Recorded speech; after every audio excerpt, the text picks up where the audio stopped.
In my past life, I was an angler. That day, 3 youths fell into the water. I immediately jumped in to rescue them, but just as I was trying to save the third child, he was too heavy and clung desperately to my neck, forcing my head underwater. I struggled free, pushed him away, and with my last ounce of strength, swam back to shore. I thought the matter would end there, yet the news was filled with accusations of my callous indifference. In court, the surviving child claimed I had encouraged them to go into the river. The deceased's parents accused me of intentional murder. In the end, I was ordered to pay 300,000 yuan in compensation. Threatening letters were a regular occurrence at my home right up until the day I died. Those parents glared at me with venom in their eyes. "You're the one who killed our son. Why didn't you save him? Given a second chance at life, I'm going to make them reap what they've sown." At 9 in the morning, I was at my usual spot early, carrying a worn-out fishing rod and an empty creel. To others, I was just an angler trying to catch the morning bite. Only I knew I was there to witness a show that was half a lifetime in the making, a play about human nature and karma. On this very day in a past life, it was a similarly stifling morning. I was squatting by the river, having just caught 2 half-pound crucian carp, and was carefully placing them into my creel, when 3 half-grown boys came barreling over. The tallest one kicked the creel with a loud asterisk. Crash asterisk. The 2 fish flopped a few times on the damp ground before slipping back into the river, gone without a trace. Furious and frantic, I grabbed the arm of the boy lagging behind. He wrenched free, turned back to stick out his tongue in a mocking face, and ran off. In the shade of a tree, 6 parents sat chatting in a circle, cracking sunflower seeds, their laughter unceasing. "A little help here. Your kids just let my fish get away." I raised my voice, but it was drowned out by their chatter and mirth. It wasn't until my third attempt that an old woman finally turned her head, her eyes brimming with impatience. "They're just children. What's the harm in letting it go? Just a few fish. What's the big deal?" Several others chimed in agreement. My chest felt tight and heavy. I picked up my fishing basket and cast my line again. Back then, I had no idea what nightmare lay ahead. A sudden, frantic cry for help shattered the silence. 3 boys were struggling in the middle of the river, caught in the undercurrent. 6 parents instantly panicked, rushing to the bank like mad, waving their arms and screaming help. In voices filled with despair, dozens of onlookers stood frozen. No one dared enter the water. The river looked calm on the surface, but beneath it ran deadly undercurrents. I didn't think twice. I stripped off my clothes and dived into the river. The water was icy cold, and the swift current pushed me toward the center of the river. After struggling to rescue the 2 smaller boys, my legs felt like they were filled with lead. Every stroke drained me of strength. As I prepared to save the third, he clung tightly to the back of my neck, forcing my head underwater. I pushed him away with all my strength and climbed ashore, soaked to the bone and utterly disheveled. What greeted me wasn't gratitude, but the parents' urgent demands and accusations. "Hurry, go save the last one. It'll be too late if you wait any longer." Some even reached out to push me, trying to shove me back into the river. Staring at their twisted, furious faces, I suddenly felt a deep chill in my heart. I shook off their hands, wiped the water from my face, and walked away with determined strides. What happened afterward completely shattered my kindness. The child I couldn't save died, and they all turned on me, accusing me of standing by and doing nothing. Some even spread rumors that I had pushed the child into the river. I had no defense, enduring the whispers and judgment of neighbors. And even on my deathbed, I still regretted my good intentions. My thoughts returned as the morning mist slowly dissipated. Under the willow tree, 6 familiar figures appeared, accompanied by 3 energetic children. Just as I remembered them, I took a deep breath, opened the fishing basket, and poured the small fish inside back into the river. This time, I didn't want to argue over a few fish. The 3 children noticed the empty basket and gathered around, whispering to each other. "This old man didn't catch a single fish. What a waste. It's too hot. Come on, let's go swimming." "I can't swim. What's to fear? The water's shallow over there. I'll teach you." They laughed and tumbled toward the shallow shore, while a cold smirk curled at the corner of my mouth. Driven by the last shred of my conscience, I still walked over to the group of parents. "Folks, that area looks shallow, but there are undercurrents underneath. Please remind your kids to be careful." The moment the words left my mouth, looks of utter disdain spread across the 6 parents' faces. "Our family matters are none of your business, old Mrs. Lee." One rolled her eyes. "My child is an excellent swimmer. There's no need for your concern." The bespectacled man adjusted his glasses, his tone dripping with arrogance. "Busybody, get back to your fishing." I didn't argue. With a faint smile, I turned and walked back to my fishing spot. As I cast my line again, my heart was as still as a placid lake. The lessons from my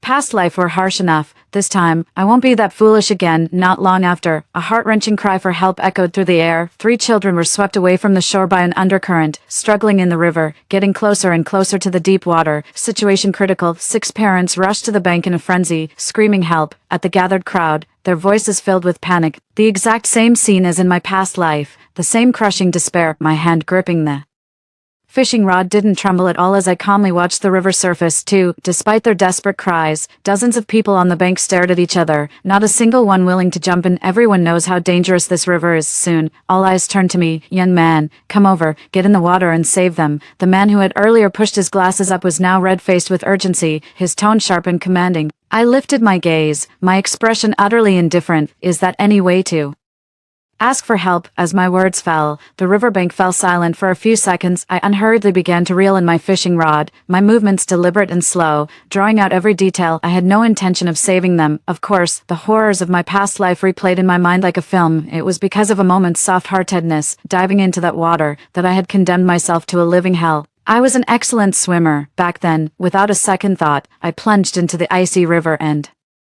managed to rescue the first two smaller children with everything I had.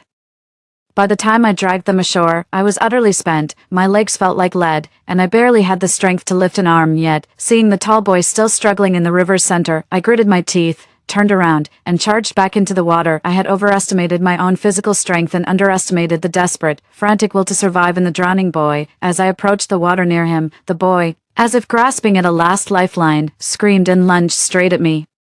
Before I could react, his hands had already locked around my neck. I struggled desperately to pry his hands open, but he was like a madman, gripping tighter and tighter, his full weight pressed down on me, repeatedly forcing my head under the icy river water. The sensation of suffocation overwhelmed me. People on the shore were recording everything, but no one came to help. I tried to cry out for help, but my throat was crushed. Only broken sobs escaped, and my consciousness began to fade. In a moment of desperation, I unleashed my last reserves of strength, wrenching his hands off and shoving him hard behind me, then, driven by pure instinct, fought my way back to shore. When I finally climbed onto land, I was soaked, disheveled, barely able to stand, just grateful to be alive. But what greeted me wasn't a word of thanks, but the twisted, angry faces of the tall boy's parents. They pretentiously helped me up, and just as I thought I could catch my breath, they suddenly shoved me, forcing me back into the river to save someone else. Hurry up and go once you're rested. My child is losing strength. The woman's shrill voice pierced my eardrums. The parents of the other two children, after confirming their kids were safe, showed not a shred of gratitude, instead joining in the taunting. Hurry up, you've already saved two, what's one more? If you're going to save someone, do it all the way. What kind of person gives up halfway? Don't you dare leave. If something happens to my child, can you take responsibility? Those words, like poison knives, tormented me over countless nights and days that followed. From that moment on, I lost all hope. My thoughts returned, and as I looked at the frantic parents before me, once again pleading for help, I slowly crouched down. Their eyes lit up, thinking I was about to undress and jump into the water to save someone, hope instantly flashing across their faces. But I just reached out, picked up my phone from the ground, and pressed the record button. The lens focused on the child struggling in the river, and then panned to the disgraceful spectacle of people on the shore. Whose child is that? How pitiful. Why isn't anyone going to save them? I deliberately raised my voice, my tone dripping with a hollow sympathy, but my eyes were as cold as ice. The old woman, Liwan, who had pushed me earlier, grew frantic. She rushed over, trying to grab my arm. You go. You must know how to swim. Yes, yes. Go on. We'll give you a lot of money if you save them, someone else hastily offered, their tone so patently insincere it couldn't be hidden. I took a step back, avoiding their touch, and put on a perfectly measured look of reluctance. But I'm really not a strong swimmer. What if I go down there and can't save them, and end up losing my own life? Wouldn't that be a terrible waste? As soon as I said this, the parents' faces turned ashen. Curses, pleas, and threats once again mingled together, echoing along the riverbank. I paid them no mind. I just held up my phone, quietly recording it all, a cold smirk curling at the corner of my mouth. This time, it was their turn to taste despair. Several parents were completely panicked, kneeling on the ground and repeatedly bowing to the onlookers, their pleas filled with sobbing, heart-wrenching desperation. Please, someone, anyone who can swim, save my child. I'll pay you anything, no matter how much. People on the shore backed away, no one daring to respond. No one knew better than the locals just how dangerous the river's undercurrents were. No one wanted to risk their own life on a gamble. In the middle of the river, the three children's flailing grew weaker, their heads bobbing up and down in the water, about to sink beneath the surface. In desperation, they turned sharply toward me, staring with eyes full of venom and madness, screaming, "Why are you so heartless? Standing by and doing nothing. Your fate will catch up with you." I casually Shrugged, my face calm and unreadable, speaking slowly and deliberately. Oh, I suddenly remember, I think I have a lifebuoy in my bag. The moment I said that, the parents' eyes lit up instantly, as if they'd grasped the last lifeline, their expressions shifting from rage to desperate urgency. Hurry, give it to us now, don't dawdle. I turned slowly, pretending to be unhurried, pulling out a folded lifebuoy from my backpack, something I'd brought specifically that morning and hidden away well in advance. As soon as I handed it over, a thin, anxious parent snatched it away, trembling hands tearing open the packaging, frantically inflating the buoy while muttering, "Faster, faster." The others were frantic, stamping their feet and urging, "Hurry up and inflate it. The child can't hold on much longer." Soon, the life ring was inflated. The parent grabbed it, took a deep breath, and plunged recklessly into the river. I stood on the bank, watching it all with a cold eye, a faint, undetectable sneer curling at the corner of my mouth. He couldn't swim at all. Once in the water, he flailed like a landlubber, clumsily thrashing his way toward the children. Every meter of progress was a desperate struggle. The 3 children in the middle of the river were nearly spent. Seeing someone approach, they clung to this lifeline with their last ounce of strength, struggling toward him. Finally, he managed to get close to them. The next instant, all 3 children lunged at him, clinging desperately to his arms and body, wrapping around him like octopuses. The parent was stunned. The sudden weight dragged him off balance, and he sank uncontrollably deeper into the water. Seeing this, I felt a secret thrill of satisfaction. In my past life, clutching my bleeding stomach as I died, he was stabbing me with a knife while screaming curses. "I told you not to save my child. Karma, ha, this is your punishment." At the thought, the coldness in my eyes deepened. This morning, I had already prepared this lifebuoy in advance. I had long expected that someone among them would eventually lose control and jump in themselves. After all, those were their own children. I just didn't expect it to be him. Perfect. No one knows I tampered with this lifebuoy. I deliberately scratched a fine nick near the valve stem, just a slight pull, and it will slowly deflate. On shore, the onlookers, seeing someone dive in with a lifebuoy, breathed a sigh of relief and began chatting. Now we're in luck. This lifebuoy should be able to save them. Yes, finally there's hope. Otherwise, all 3 kids would be lost. They all thought that with the lifebuoy, the 4 of them could stay safely afloat, calmly waiting for the rescue team to arrive. The parents who hadn't entered the water also sighed in relief, collapsing to the ground, wiping tears while glaring at me angrily. "If you had a lifebuoy, why didn't you bring it out earlier? Were you deliberately teasing us?" I ignored their accusations, simply watching the river surface in silence. Just then, the man in the water suddenly turned pale, as if sensing something, frantically trying to paddle toward the shore, but he was entangled with 3 children and couldn't move at all. What terrified him even more was that the lifebuoy beneath him was growing softer and slowly deflating. "Oh no, the lifebuoy is leaking." Someone sharp-eyed cried out in alarm. The shore instantly fell silent again, everyone stunned. How could this happen? No one stepped forward to help. No one dared to enter the water again. The 4 in the water were now completely panicked, pulling and pushing each other, scrambling for the last bit of buoyancy. But the more they struggled, the faster the lifebuoy leaked, and the quicker it sank. Compared to a single person drowning, 4 people entangled with each other will sink even faster. Bubbles kept rising from the water, and soon the 4 figures gradually vanished from the surface,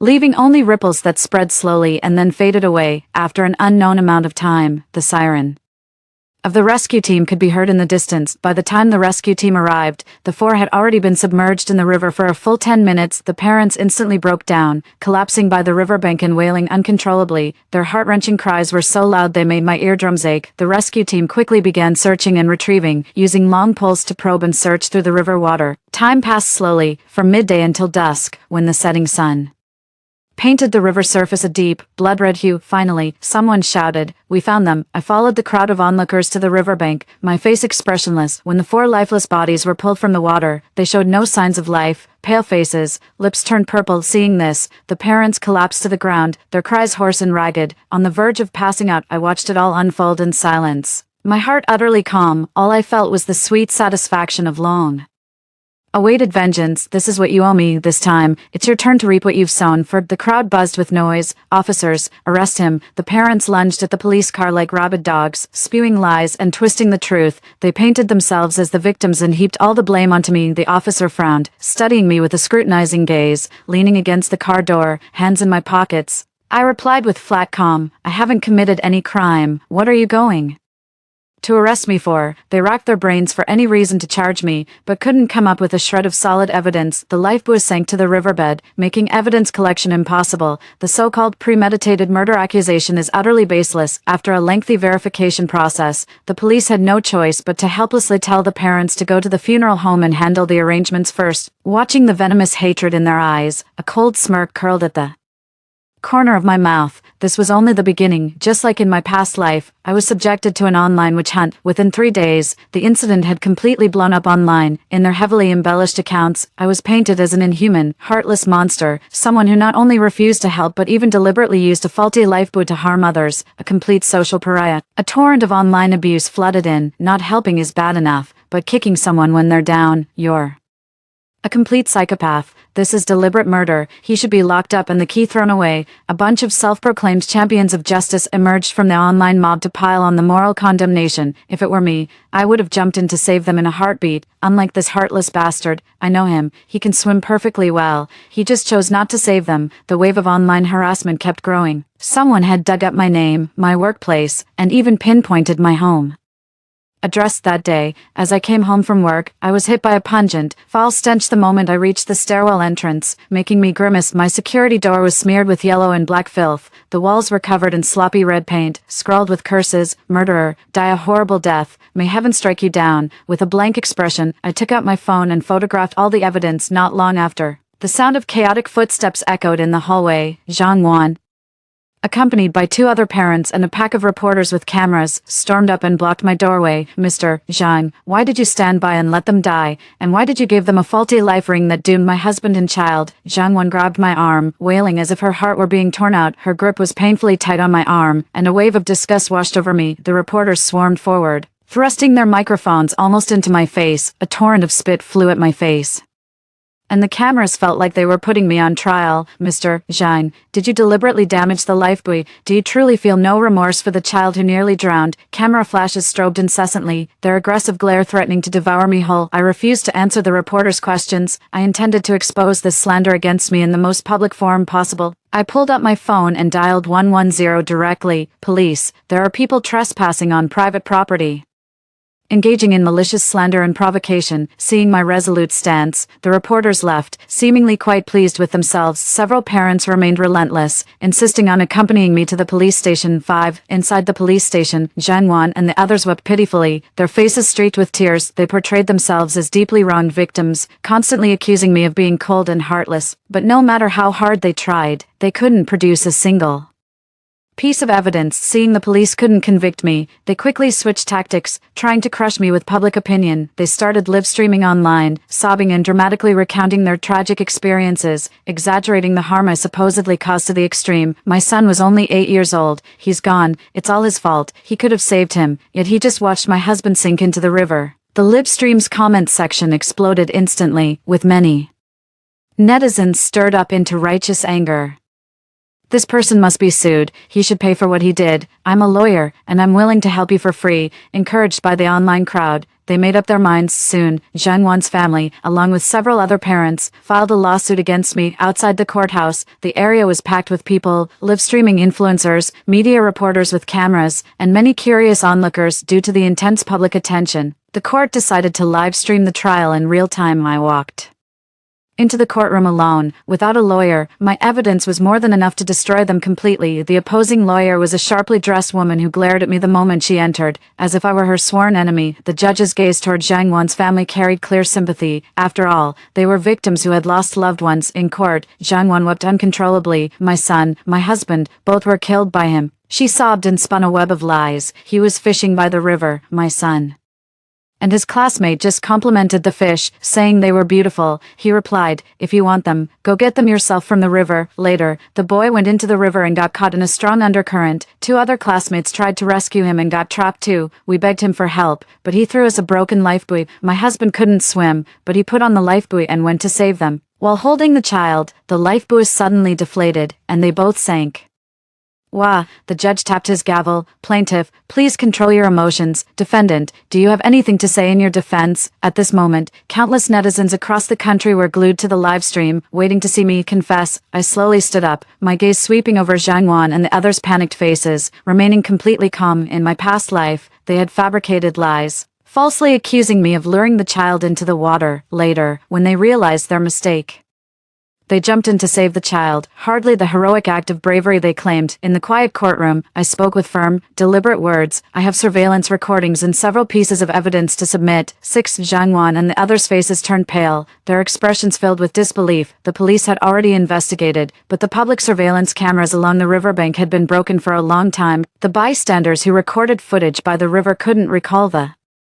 details. No matter how much they were questioned, they were certain I had no evidence. In fact, I had secretly installed a surveillance camera in a tree earlier, capturing the entire incident. Only when the bailiff plugged the USB drive into the courtroom's large screen did their smiles freeze completely. In the video, I was quietly fishing by the river when 3 kids suddenly ran up, shouting at me, "Old man, you caught so many fish. Don't you know to share some with us? Cheapskate, hand over the fish right now, or we'll smash your fishing rod." I patiently tried to reason with them. "It's dangerous here by the river. There are strong undercurrents. Get out of the water and let your parents watch you." But the kids ignored me and instead laughed as they jumped into the river. The footage also shows me warning the children's parents about the dangers near the water and urging them to supervise their kids. The scene then shifts to the parents pleading desperately as I produce the lifebuoy.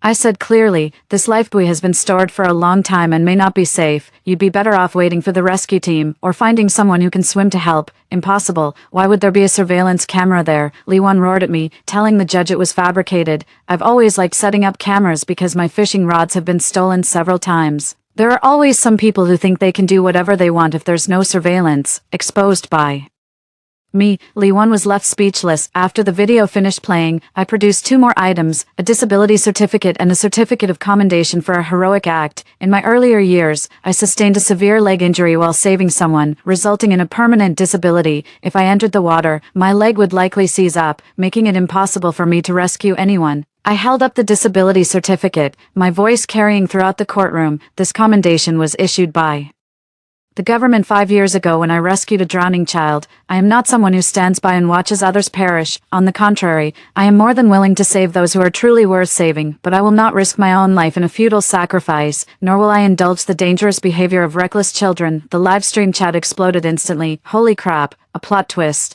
The kid insulted him first. Turns out he warned about the danger all along, even said the lifebuoy wasn't safe. The Zhang family was lying all this time. That's disgusting. My bad, bro. I was wrong to blame you earlier. I'm so sorry. Public opinion did a complete 180. The netizens' abuse instantly turned into accusations against the Zhang family. In the courtroom, Zhang Wan and the others turned deathly pale, trembling all over, unable to utter a single word. Their lawyer was also stunned, her face turning pale then flushed. She had been completely deceived by her clients, and this case made her a laughingstock in the legal community. The lawyer outright abandoned the defense and left the courthouse, leaving only the furious curses of Li Wan and the others behind. The outcome of the lawsuit was a foregone conclusion. I won right then. I filed a counterclaim on the spot. The plaintiff fabricated facts, maliciously defamed me, damaged my reputation, and incited online harassment, even destroying my home. I have complete evidence for all of this. I respectfully ask the court to rule in accordance with the law. The court immediately accepted my counterclaim. As I walked out of the courtroom, images from my past life flashed through my mind. In my past life, I refused to jump into the water to save 3 reckless kids, and their parents twisted the truth, viciously attacking me online. During the trial, they bribed several bystanders to give false testimony, even with insufficient evidence. The court still ruled I must pay $300,000 in compensation. My company fired me to quell the public outrage. My social media accounts were banned, my home address was flooded with wreaths, my phone was bombarded with calls, and I lived every day under relentless online harassment and stalking. In the end, I was ambushed at my doorstep by Zhang Wan's husband and stabbed to death. As I died, he sneered, "You didn't save my son, so you'll die with them." But in this life, justice has finally come. Outside the courthouse, the crowd was still massive. They all praised me, and the journalists apologized for what happened before.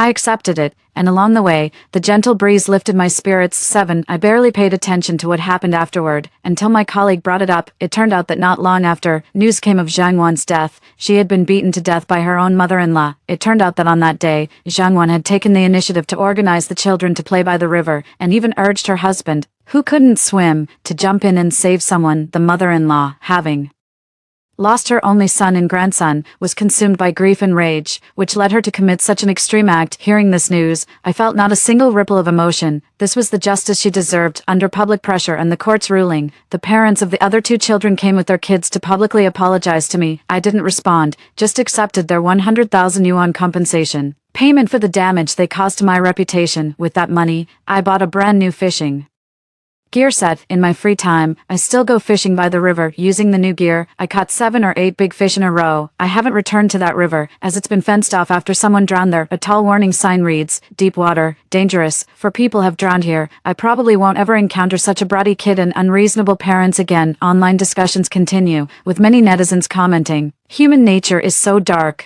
good intentions were met with false accusations. At least the truth came out. Who will dare to do the right thing in the future? If something like this happens, I'd run away as fast as I could. Support the guy. People who lie and frame others should pay the price." I turned off my phone and stared at the calm river surface. The injustices of my past life, the revenge of this one. Finally, a perfect conclusion. Those who owed me, those who hurt me, each has been repaid in full. And then some. From now on, I just want to live my own life, free from the shadows of the past. 8. A cry for help echoed, a girl flailing in the water, her mother rushing to jump in and save her. I grabbed her arm, stopping her. She couldn't swim. Jumping in would only mean another life lost. She looked frantically at everyone around, while I watched it all, ready to jump in again. After all, what fisherman doesn't dream of being a hero? As I stripped off my clothes and leapt into the water, several others followed closely behind. Together, we pulled the girl to safety. Among them, there was a delivery rider on his way to make a drop, and a convenience store owner, the youngest being a high school student. Though the world is full of malice, the undying passion will pass from one generation to the next. I sneezed, and I smiled happily. A story 2. In my previous life, the elderly lady next door fell while cleaning windows,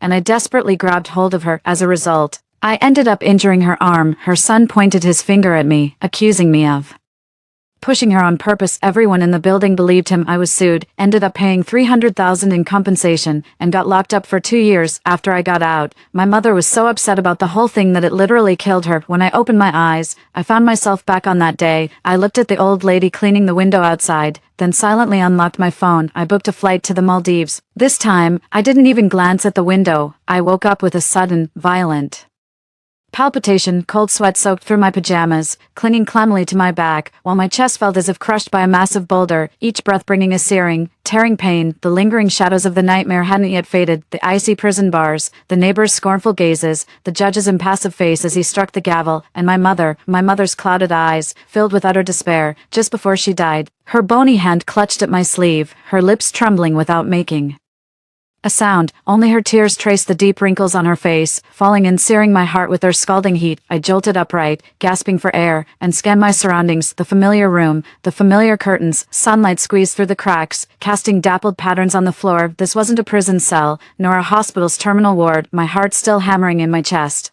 I threw off the covers and stepped onto the cold floorboards, inching my way barefoot toward the window. I didn't dare pull the curtains open fully, only lifting a corner to peer out through squinted eyes. 01. Across the street, on the 5th floor, that familiar window, an elderly figure stood outside the windowsill, one hand gripping the frame while the other held a cloth, trembling as they wiped the glass. It was her Grandma Margaret. The timing, the location, the people, everything aligned perfectly in my past life. It was at this very moment that I heard her terrified scream, without a second thought.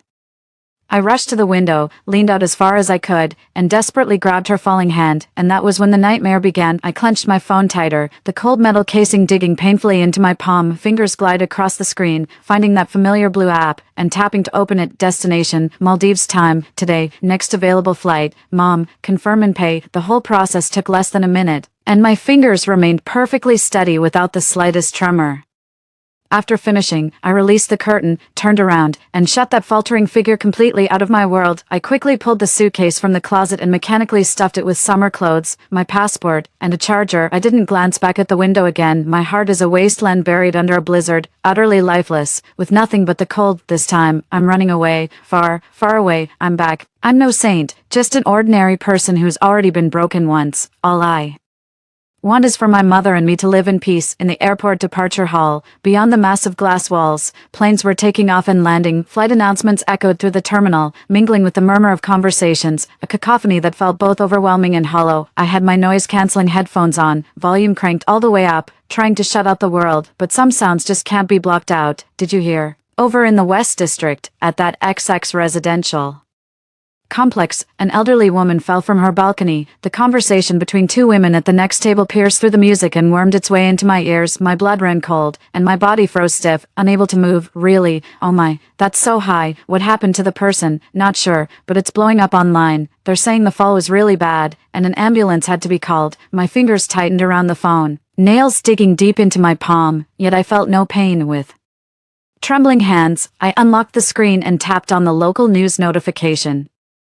Elderly woman falls from high-rise in XX residential complex, condition unknown. The bold headline felt like shards of glass piercing my eyes. The news photo was a blurry shot taken from a distance, showing police tape, an ambulance with flashing red and blue lights, and a dark circle of onlookers. I couldn't make out anyone's face clearly, yet I could almost see that familiar expression of detached curiosity on their faces. A complex, indescribable emotion churned in my chest. Was it relief, satisfaction, or a hint of unspeakable heaviness? I forced myself to look away, repeating in my mind, Lumina, this is the best outcome. You didn't save her, so you didn't strain her arm. You weren't at the scene, so Kai has no grounds to frame you. You did nothing wrong. The boarding gate announcement came on. I stood up and joined the stream of passengers heading toward the jet bridge that led into the unknown. As the plane took off, a deafening roar filled the air. The aircraft dipped sharply. Before beginning its ascent, through the small window, I looked down at the rapidly shrinking city below. The skyscrapers shrank into matchboxes, the streets narrowed into thin threads, everything took on a surreal quality. The shadows of the past, all that pain and injustice, seemed to have truly been left far behind me. Yet deep in my heart, a faint, lingering unease crept in like a slender vine, quietly coiling around me. The Maldivian sun blazed intensely, the white sand was as fine as flour, and the sea displayed a dreamy, layered spectrum of blues. I lay on the hotel's beach chair, wearing sunglasses and holding a chilled coconut water, trying to immerse myself in this paradise-like scenery, but I just couldn't. My heart remained in that gloomy city thousands of kilometers away. My phone was clutched in my hand, its screen lighting up and dimming over and over. I didn't dare to search for domestic news, yet I couldn't resist the urge to know what happened next. This inner conflict felt like two hands tearing at my nerves. In the end, I just couldn't hold back. I clicked open that familiar local social forum. A bold, red-hot post instantly seized my entire attention. Where is justice? My poor mother fell from the building. Why did our heartless neighbors stand by and do nothing? Poster ID, seeking justice for mother. I clicked on it, my fingers turning pale from gripping the device too hard. The lengthy piece was written with such vivid emotion and powerful rhetoric that it was highly inflammatory. In his writing, Kai first lamented in anguish how severe his mother's injuries were. She remains unconscious to this day, and doctors say the situation is not looking good. Then, he abruptly shifted his tone and began directing his accusations toward me. He didn't mention any names, but every word felt like he was painting a target on my back. When my mother fell from the building, she was screaming for help with all her might. The entire hallway could hear her, yet her only neighbor, that quiet, solitary girl who usually seems so gentle, was clearly home at the time but never showed her face, didn't even call an ambulance, and didn't so much as open her window to look. I can't bear to imagine the depth of despair my mother must have felt in her final moments. The closest hope to her had shut its door right in her face. Some say she might not have heard. How is that possible? There's only one wall between our apartments. I later found out that my mother had a minor disagreement with her recently over trash left in the hallway. Could it be that over such a trivial matter, she held a grudge against my mother and just stood by watching her die? He even included several photos of Grandma Margaret lying in the ICU, hooked up to tubes, along with a selfie of himself looking utterly exhausted, keeping vigil by her bedside. In an instant, the blood rushed to my head, rage, disgust, and a bone-chilling cold shot from the soles of my feet straight to the crown of my head. In my past life, he falsely accused me of pushing someone. Now in this life, even with me being far away, he actually managed to fabricate this stood by and did nothing scenario. He even twisted my mom's well-intentioned reminder about keeping the hallway clear of clutter for fire safety into evidence of some grudge between us. This person will stoop to any slander to evade responsibility and fish for sympathy. My hands trembling, I scrolled down to read the comments. Just as expected, the comment section had exploded. Holy crap, how can someone be this vicious? She just stood by and watched. That's intentional murder. Dox her. We have to dox her. Someone like this doesn't deserve to live. XX community, right? I think I know who it is. Is it that designer? The one who always seems so aloof? Yes, that's her. I saw her the other day. She looks perfectly normal, but her heart is so black. I recognized a few familiar usernames. They're my neighbors from our residential complex. They started adding fuel to the fire in the comments. Some accused me of being an unfilial child, saying my parents never visit me all year. Others called me standoffish for never greeting the neighbors. Those same faces that once greeted me with smiles and praised me as young and promising were now hiding behind their screens, typing out the most vicious words. The overwhelming barrage of accusations and insults from my past life came crashing down on me once again. My breathing grew ragged, dark spots dancing before my eyes as I nearly crushed the phone in my hand. No, Lumina, get a grip, don't you dare panic now, this time is different. You're holding the evidence. I shot up from the beach chair, rushed back to my room, and locked the door behind me. I scrolled through my phone contacts, found the number I knew by heart, and dialed. The phone rang for a long time before it was answered, and Vera's sleepy voice came through. Hello, Lumina, do you know what time it is? My voice trembled uncontrollably. Vera, something terrible has happened. I recounted at breakneck speed how Kai had posted false accusations about me online. Vera instantly snapped awake on the other end of the line, cursing in shock. That bastard's lost his mind. Weren't you supposed to be in the Maldives? Yes, but right now, I don't know what to do. My voice trembled with tears. The same helplessness from my past life washing over me again. Don't panic, Lumina. Listen to me. Don't panic. Vera's voice immediately turned firm and resolute. Stop overthinking right now. Immediately, gather every piece of evidence that proves your alibi, your boarding pass, hotel check-in records, any receipts from local purchases, all time-stamped photos with locations, everything. Don't miss a single thing. Leave the domestic matters to me. I'll keep an eye on things for you. Vera's words were like a shot of adrenaline, instantly steadying my frayed nerves. Right. The evidence. I hung up the phone, took a deep breath, and started searching. My passport, stamped with clear entry and exit seals, my digital boarding pass with my name, flight number, and departure time, the hotel check-in confirmation showing my arrival and departure dates, receipts from duty-free shopping, restaurant bills, even the rental slip for a beach umbrella. I laid them out one by one on the bed and photographed each clearly with my phone. Only after completing all that did I finally feel a slight sense of relief. When I reopened the forum, Kai's post had already climbed to the top of the trending list. There were even comments from local journalists below, expressing interest in contacting him for an in-depth feature. The snowball of public opinion was gathering momentum. I knew I couldn't keep running away. I had to go back and face this battle. I called Vera and told her I was returning home immediately. For the first time, I shared every detail of my past life with her, holding nothing back. How I saved someone, only to be betrayed by Kai, accused by my neighbors, left speechless in court with no way to defend myself, sentenced to 2 years in prison, and how my mother, not long after my release, succumbed to illness brought on by prolonged heartache and passed away as 02. I recounted it all very calmly, without shedding a tear, as if I were telling someone else's story. But on the other end of the line, Vera went from silence to sharp intakes of breath, and finally slammed her hand on the table in anger. Lumina, you, her voice choked up. Why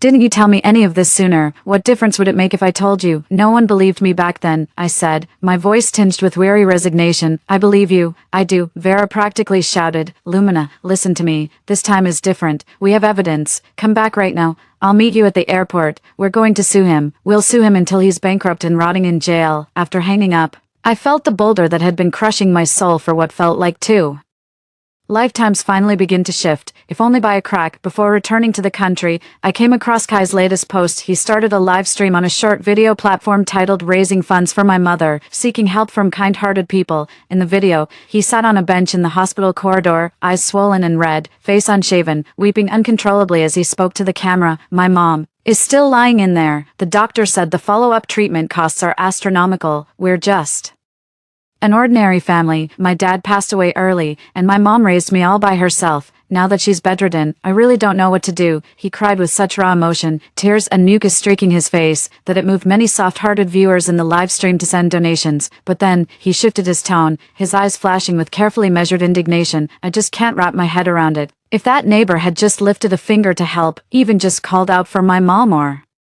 dialed 120, she wouldn't have ended up in this state. Now she's bedridden, paralyzed. That woman is indirectly responsible for this. How can she live with herself?" His performance was way over the top. The excessive dramatics ended up revealing a hint of insincerity among the barrage of comments, alongside the overwhelming "we stand with you, brother, and punish that heartless woman." Some skeptical voices began to emerge. Wait a minute, if he claims the neighbor refused to help, is there any actual evidence? Exactly, it's been his word alone this whole time. The female neighbor hasn't even shown her face, so how can we be sure she was even home? And the way this guy is crying, it feels a bit theatrical, doesn't it? As I read those scattered doubts, a faint glimmer of hope ignited within me. Public opinion is never monolithic, there are always clear-headed individuals. I booked the earliest available flight back home. Before heading to the airport, I posted a new update on my social media. It's a scenic photo I took from my hotel balcony in the Maldives, turquoise waters under clear blue skies, with coconut trees swaying in the breeze. The caption was simple, just one sentence: "Some views are worth seeing again and again." It was Kai. I knew Kai and those self-righteous netizens must be watching my every move. This post was the bait I deliberately laid out, just as expected. Within 10 minutes Kai had screenshotted and reposted my update, adding the most sarcastic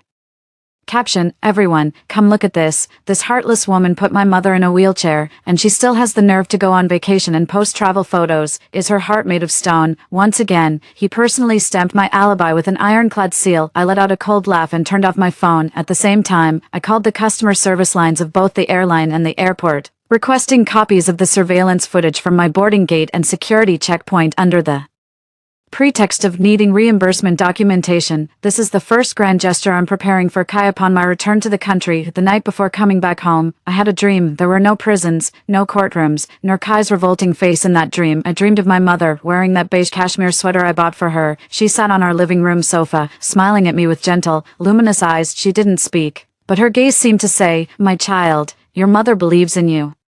When I woke, tears still streaked my face, yet my heart felt more resolute than ever before. "Mom, wait for me this time. Your daughter won't let you down." The plane landed at the domestic airport, and as it taxied, the sky outside was a dull gray. Stepping out through the automatic doors of the arrivals hall, I spotted Vera waiting outside immediately. She was dressed in a sharp black suit, her short hair neat, with a piercing gaze, like a drawn sword. Seeing her, my heart that had been in my throat the whole way finally settled back into place. "You're back." She stepped forward, skipping any small talk, simply reached up to take my suitcase, then gave my shoulder a pat. I nodded, about to speak, when out of the corner of my eye caught sight of some unexpected visitors. Kai, he actually showed up. Not only did he come, but he also brought reporters from at least 5 or 6 media outlets, blocking the exit with their camera crews. He was holding a huge sign with several sloppily written characters in red paint that read, "Heartless neighbor, give my mother justice." The moment he saw me, Kai charged over with his crew like a shark that had caught the scent of blood. "That's her. Everyone look. The murderer. How dare she come back?" He pointed at my face, screaming his lungs out with a vicious expression. A tidal wave of media cameras and flashbulbs instantly engulfed me. The blinding glare made me instinctively squint. In my past life, cornered like this, I trembled in fear, only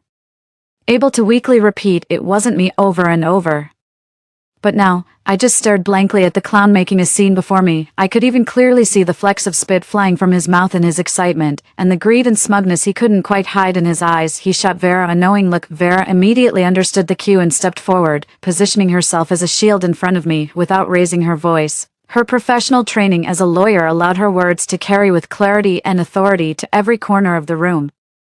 "Good afternoon, members of the press. I'm Vera, the legal counsel representing MS Lumina." As she spoke, she retrieved a thick stack of documents from her briefcase and began distributing them to the journalists gathered before her. The recent online accusations alleging that my client, MS Lumina, refused to save a life are nothing but malicious slander. My client was not even in the country on the day of the incident. The reporters exchanged skeptical glances, flipping through the Documents in their hands with a mix of belief and doubt, there lay my complete immigration records, copies of my boarding passes with bright red stamps, and the check-in and expense receipts from the Maldives resort, a complete, clear, and irrefutable timeline. Kai's face instantly drained of color. He clearly hadn't expected me to be so thoroughly prepared. I stepped up from behind Vera, looked at him calmly, and finally spoke my first words. My voice wasn't loud, but in the suddenly still air, it was remarkably clear. Mr. Kai, may I ask how someone like me, who is thousands of kilometers away in the Maldives, could have stood by idly or even taken pleasure in your mother's misfortune when she fell from the building? The journalists' cameras began subtly shifting from me to Kai. The curiosity in their eyes turned into outright suspicion. Kai panicked completely, stammering in his defense. You must have planned this. You deliberately left early just to shirk responsibility. This logic is utterly ridiculous. I was so furious I almost laughed. I stared at him coldly, as if looking at a complete fool. Run away in advance. Mr. Kai, are you suggesting I possess clairvoyance, that I could have foreseen your mother would fall while cleaning windows on some specific day, at some exact moment? I took out my phone, pulled up a video, and handed it to the nearest reporter. It was surveillance footage from the airport security checkpoint, with a clear picture. In the video, I was wearing the same clothes as now, going through security, and the timestamp at the bottom of the screen was precise down to the second. That time was a full 6 hours before Grandma Margaret fell from the building. The press corps erupted in an uproar. Mr. Kai, how do you explain this? You knew MS Lumina wasn't present, so why did you post those statements online? Is this malicious slander? What's your goal? Are you trying to scam donations? The reporters turned their focus like a pack of hyenas swarming around Kai. He turned pale as a ghost, sweating profusely, and could only stammer incoherently. No, I didn't. Please, let me explain. With Vera escorting me, I slipped through the gaps in the crowd behind me. Kai's furious shouts and the reporter's relentless questioning echoed. The moment I shut the car door and settled into Vera's vehicle, I heard myself let out a long, deep sigh of relief. The immense weight that had been crushing my chest for what felt like 2 lifetimes was finally shattered to pieces. I turned to look out the window, watching the airport buildings rapidly recede from view. For the first time, I felt a genuine, exhilarating sense of liberation coursing through me. Kai, this is just the beginning. The airport incident escalated far faster than I ever imagined. That very afternoon, nearly every media outlet involved in the ambush published detailed reports. Headlines dramatically shifted from "Heartless Neighbor Confronted Upon Return" to "Shocking Reversal, Devoted Son Suspected of Fraudulent Donations, Maliciously Slandering Neighbor." The report presented a striking contrast between our ironclad evidence and composed questioning versus Kai's feeble excuses and flustered demeanor. Under Kai's post about seeking justice for his mother, the comments shifted from one-sided abuse to widespread condemnation targeting him. Holy crap. So it's the pot calling the kettle black. I almost got played. How despicable can this guy get, using his own mother's tragedy to scam money? Refund. We demand a refund. That scumbag doesn't deserve a single penny. Soon after, the police got involved. Both Kai and I were summoned to the police station to give our statements. In the interrogation room, I submitted the entire chain of evidence collected in the Maldives to the police, exactly as it was: the hotel's itemized bill, receipts timestamped down to the minute, and even several photos of me checking in at different attractions, all with EXIF data preserving clear GPS coordinates and exact timestamps. It was a perfectly airtight, ironclad alibi. When it was Kai's turn, he still tried to make a last-ditch effort. He stubbornly insisted that I had someone fabricate false evidence, claiming those receipts and photos could all be forged. But the police weren't the netizens he had stirred up. They quickly obtained my entry-exit records, flight information, and credit card transaction history in the Maldives through official channels. Every single record matched perfectly with the evidence I had provided. This completely cut off all his escape routes. While taking the statement, the handling officer inadvertently let slip a piece of information. After Grandma Margaret's fall, her injuries were extremely severe. Though she survived, she was left with high-level paraplegia, and the subsequent rehabilitation costs are astronomical. Yet Kai, her only son, has been dragging his feet on paying the bills even after multiple reminders from the hospital, and he won't even spring for a caregiver. His so-called filial devotion has been nothing but empty words and online posturing from the very beginning. On my behalf, Vera formally submitted all the evidence to the police showing that Kai had spread rumors and defamed me online. She made it clear that we intend to pursue legal action against him and will not settle. Faced with overwhelming pressure and irrefutable evidence, Kai finally cracked. His attitude did a complete 180. He started shifting blame, whining that it was all a misunderstanding, claiming he was so worried about his mother and made a mistake in a moment of confusion. He begged me to be the bigger person and drop the charges against him. I stared coldly across the table at his face, a mask of hypocrisy and calculation. I remembered my past life. He did the same thing back then, pointing at me in the courtroom. using the most vicious words to nail me to the pillar of shame. There wasn't a single ripple in my heart, only a frozen lake, I said to the police officer.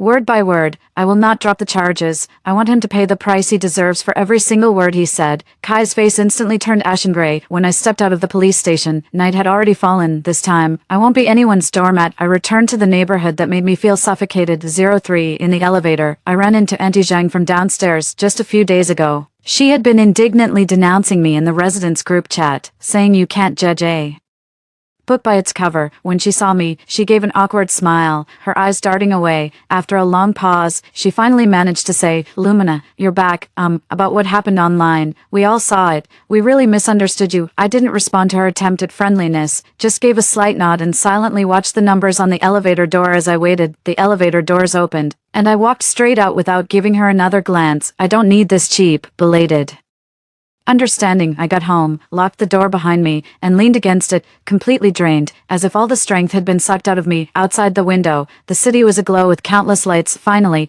in my own home, I felt a moment of peace. Kai, how does it feel to be consumed by the backlash of public opinion? Far from enough. A few days later, Vera brought me some unexpected news. Grandma Margaret has woken up from her coma. Though still extremely weak physically, her mind has regained clarity. My heart sank when I heard the news. An indescribable tension gripped me. In her previous life, after Grandma Margaret woke up, she chose to lose her memory and comply when faced with Kai's instigation and the police's questioning. Her words, I don't remember. It felt like someone pushed me, became the final straw that broke me. I'm afraid history is repeating itself. Even though I have a perfect alibi this time, Grandma Margaret's testimony remains crucial to the whole matter. Vera seemed to sense my concern and reassured me over the phone. Don't worry, things might be different this time. The police went to the hospital to take her statement. They say Grandma Margaret became extremely agitated after waking up. Agitated, right. Vera's voice carried a hint of complexity. The first thing she did when she woke up wasn't to ask about her own condition, but to look for Kai. She pointed right at his face and gave him a scathing dressing down. Vera continued.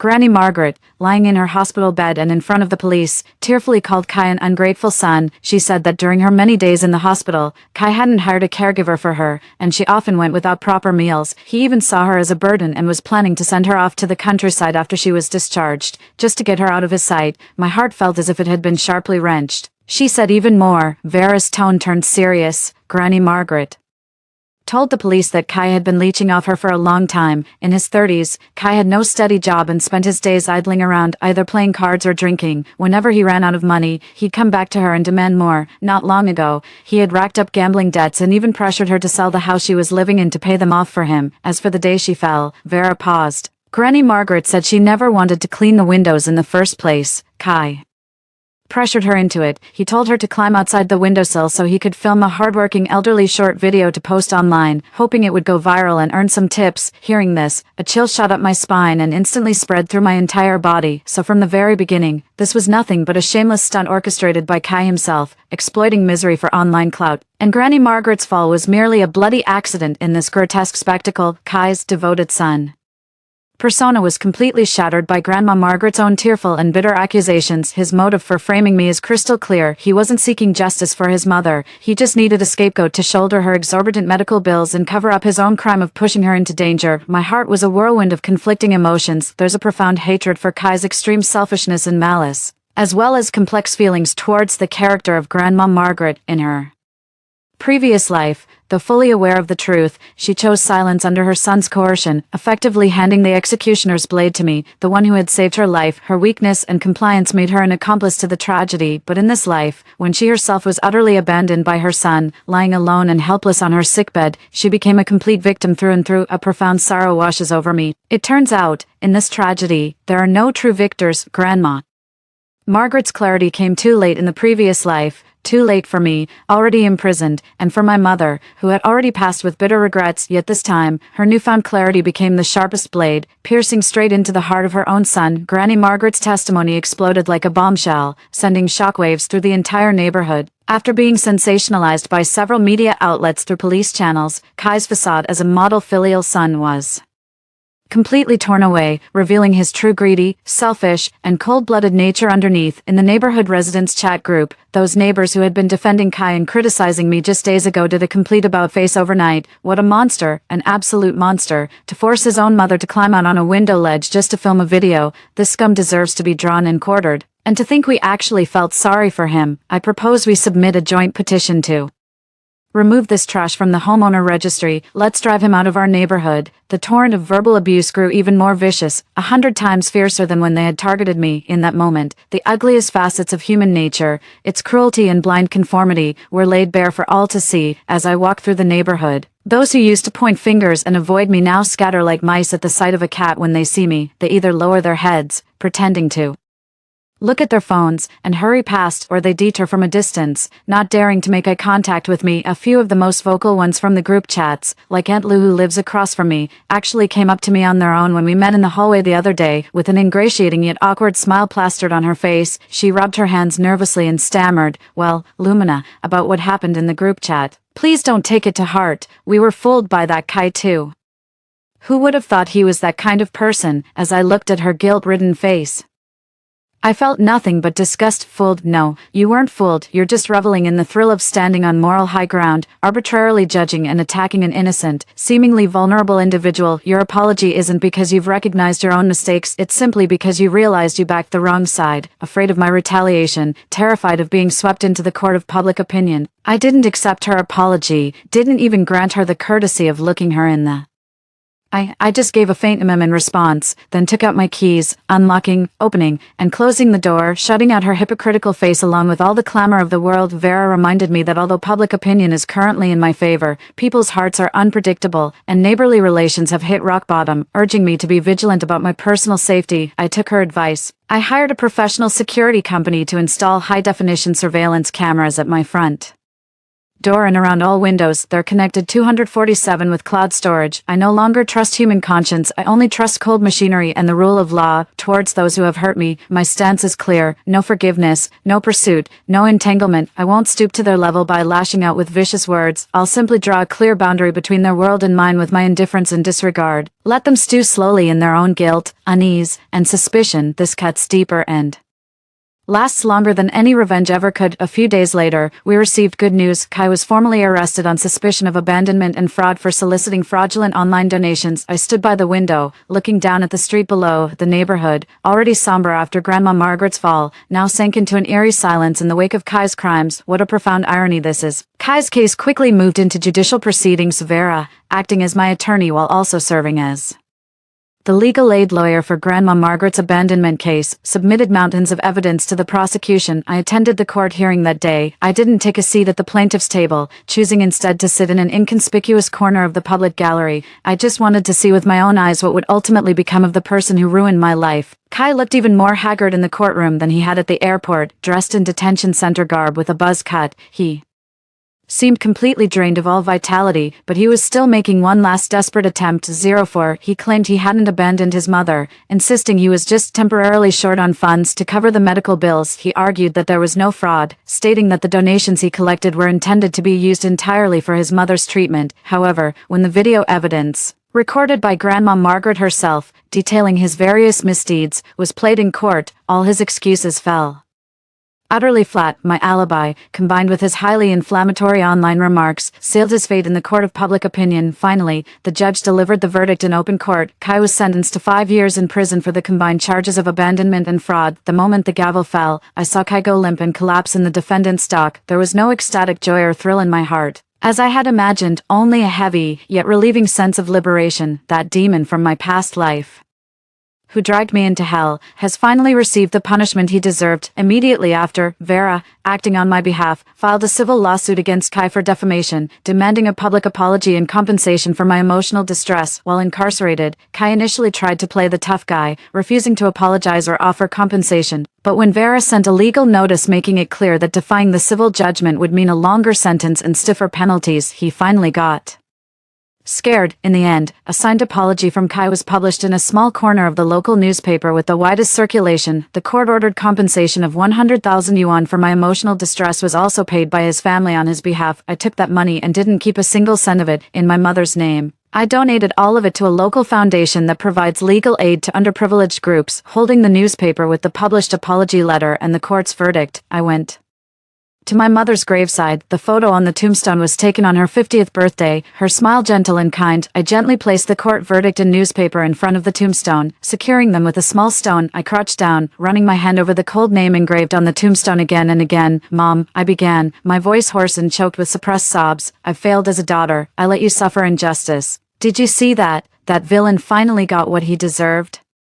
Your daughter has sought justice, for you, and for myself." As the words faded, a lifetime's worth of sorrow, rage, resentment, and longing, held back for what felt like 2 lifetimes, finally burst through all restraints. I clung to the cold tombstone and wept uncontrollably. Tears streamed down like beads from a broken string, impossible to hold back. It felt as if I were pouring out all the sorrows of 2 lifetimes in one relentless flood. The wind whispered through the cemetery, rustling the pines and cypresses as if answering my lament. I sensed, with a profound certainty, that my mother was watching over me with a gentle smile. Her smile was finally free of regret and sorrow. This long drawn-out war finally came to an end with my victory. The first thing I did after Kai was imprisoned was resign. That Design Institute held too many painful memories. I need a fresh start, a new way of living. To completely leave the past behind. Next, I listed my current apartment with a real estate agency. Every brick and tile here is steeped in painful memories. I can't bear to stay another second. The home sale went smoothly. I soon used the money from selling my house to buy a small apartment with floor-to-ceiling windows in a brand new residential area on the other side of the city. While sorting through the clutter in the old house, I hesitated. What should we do about Grandma Margaret? She's still in the hospital. And although she has a caregiver looking after her, once she's discharged, she'll have no home to return to and no one to take care of her. Even the neighborhood committee came to me, subtly asking if I, as a neighbor, would be willing to show humanitarian spirit and offer her some assistance. Her past betrayal of my kindness was like a thorn lodged deep in my heart. I couldn't bring myself to be saintly and forgive, to repay her malice with kindness. But seeing her lying alone and helpless in that hospital bed, I found it impossible to remain completely indifferent. After all, she too is a victim, pushed into the abyss by her own flesh and blood. In the end, I made a decision. I anonymously contacted a well-regarded nursing home and used the compensation money from Kai, along with a portion of my own savings, to prepay 3 years of expenses for Grandma Margaret. I instructed the nursing home director not to disclose any information about the donor. I told myself that what I'm doing isn't about forgiveness, nor is it about pity. I just want to put a definitive end to this ill-fated relationship. From now on, we owe each other nothing and we'll have no further connections. I don't want this name to appear in my future life in any form ever again. Vera stayed by my side as we worked through everything together. We stood in the bare walls of our new home, mapping out our future. Right here, I want an open kitchen with a large island. By this floor-to-ceiling window, I'll put a cozy beanbag chair to soak up the sun every day. The study should be done in my favorite Morandi color palette, serene and sophisticated, I described with great enthusiasm while Vera smiled beside me, jotting down every idea of mine on the blueprint with her pen. Sunlight streamed through the glassless window frame, casting a golden glow upon us. Before moving, I returned to that old house one last time. The room had been cleared out. Feeling vast and unfamiliar, I walked to the window and, out of habit, looked across at the building opposite. The windows at Grandma Margaret's were shut tight, the curtains drawn completely, with no sign of anyone cleaning the glass anymore. That place was once the source of my nightmares, yet at this moment, my heart is filled with an unprecedented tranquility. All that pain and anger have settled over time, transforming into vigilance and strength. I've finally come to understand that true letting go isn't about forgetting, it's when you face it again, and your heart remains completely still. Instead, I'm moving forward with renewed strength, carrying those indelible scars and lessons toward a new beginning. I moved into a new home and started working at a new design firm. The new environment, new colleagues, everything felt fresh and full of goodwill. No one knew about my past. To them, I was just a highly competent colleague with a somewhat reserved demeanor. This feeling of being free from prying eyes and gossip brings me a long-lost sense of comfort and peace. Once life settled into a routine, I started doing something I'd always wanted to do. I spent a month writing down every single experience from before and after my rebirth, exactly as it happened, from being framed, to imprisonment, to my mother's passing, and every step of my counterattack after rebirth. I didn't use any flowery language, just the plainest words to calmly record every detail, every psychological struggle and transformation. I titled it Outside the Window, then I published it online. I never expected this piece of documentary writing to generate such a massive response. My post went viral, with thousands of comments Flooding the comment section, many shared similar experiences of their own or people they know, being extorted after helping an elderly person, being falsely accused when offering assistance, or falling victim to online harassment, those hidden in the corners of society, the wronged, the misunderstood, the targets of public condemnation, found in my story an outlet for resonance and release. Many reached out to me privately, seeking advice on how to protect their rights through legal channels. Reading those words filled with helplessness and confusion, I felt as if I was looking at my past self. An idea began to take root in my mind. I reached out to Vera to discuss it with her. We decided to establish a pro bono legal aid clinic. I'll use the first royalty payment from my book as the startup capital. We'll call the studio Glimmer. We'll provide free legal consultations and assistance to vulnerable groups who've suffered injustice, false accusations, or lack the means to speak up for themselves. I'm not that Lumina anymore, the one who only knew how to run away and protect herself. I want to use the wisdom gained from my near-death experience to illuminate the path forward for those who, like me, are trapped in the depths of despair. On the day the studio was founded, I stood in that modest press conference venue, facing the lenses of several media outlets, and for the first time, shared my story with complete composure. I hope my experience will encourage more people to place their trust in the legal system when facing injustice, rather than resorting to silence or private settlements. I further hope that our society will show greater tolerance and protection toward kindness, while maintaining heightened vigilance and imposing stricter punishments against malice. My speech, once posted online, sparked heated discussions all over again. Even my relatives back in my hometown learned about my situation through the news. They called me one after another, offering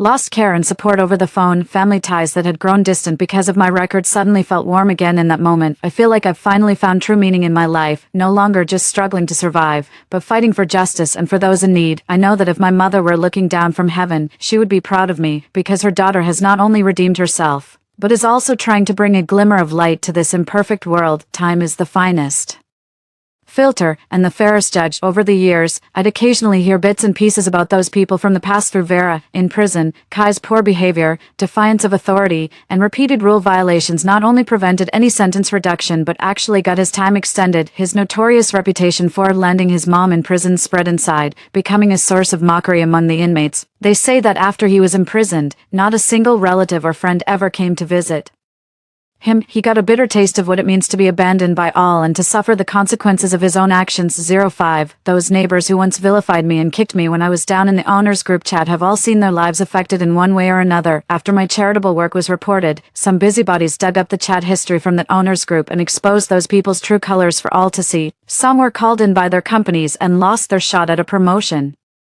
Some found themselves ostracized in their social circles, getting a taste of their own medicine from public opinion. I never took the initiative to retaliate against any of them. I simply stood by and watched with cold detachment. Society operates by its own inherent principles, and true justice resides in the hearts of the people. The seeds they sowed back then have now borne their respective fruits. As for Grandma Margaret, she received professional care at the nursing home, and her physical condition remained relatively stable. Public opinion completely flipped.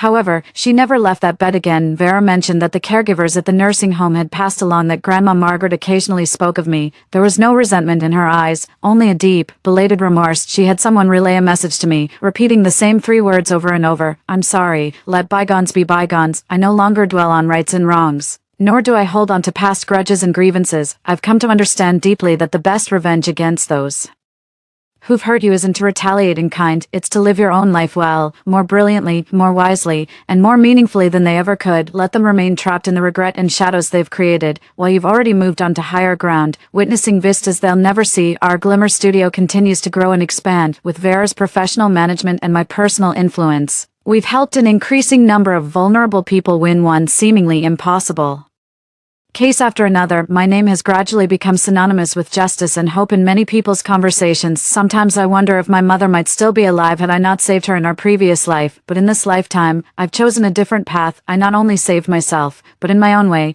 I also redeemed many others. Perhaps this is the true meaning that Rebirth has bestowed upon me. Another bright and sunny afternoon, sitting by the spacious, sunlit floor-to-ceiling window in my new home, I cradle a warm cup of coffee while watching the bustling, vibrant street scene outside. My phone buzzed on the table. It was Vera calling. Her voice on the other end was brimming with barely contained excitement. Lumina, I've got great news. We won the case for that elderly gentleman in the Southern District who was falsely accused of theft. The other party has to issue a public apology and pay compensation for emotional distress. The old man just held my hand and cried like a child. I smiled as I listened to her story, feeling a wave of warmth wash over me. The sense of fulfillment and accomplishment this work gives me is beyond what any amount of money or fame could ever provide. My gaze fell upon the photo frame resting on the desk. In the photograph was my mother in her youth, wearing a floral dress with a radiant smile, her eyes brimming with hope for the future. I reached out and gently traced the cool surface of the frame, whispering in my heart, "Mom, I'm doing well, Ken."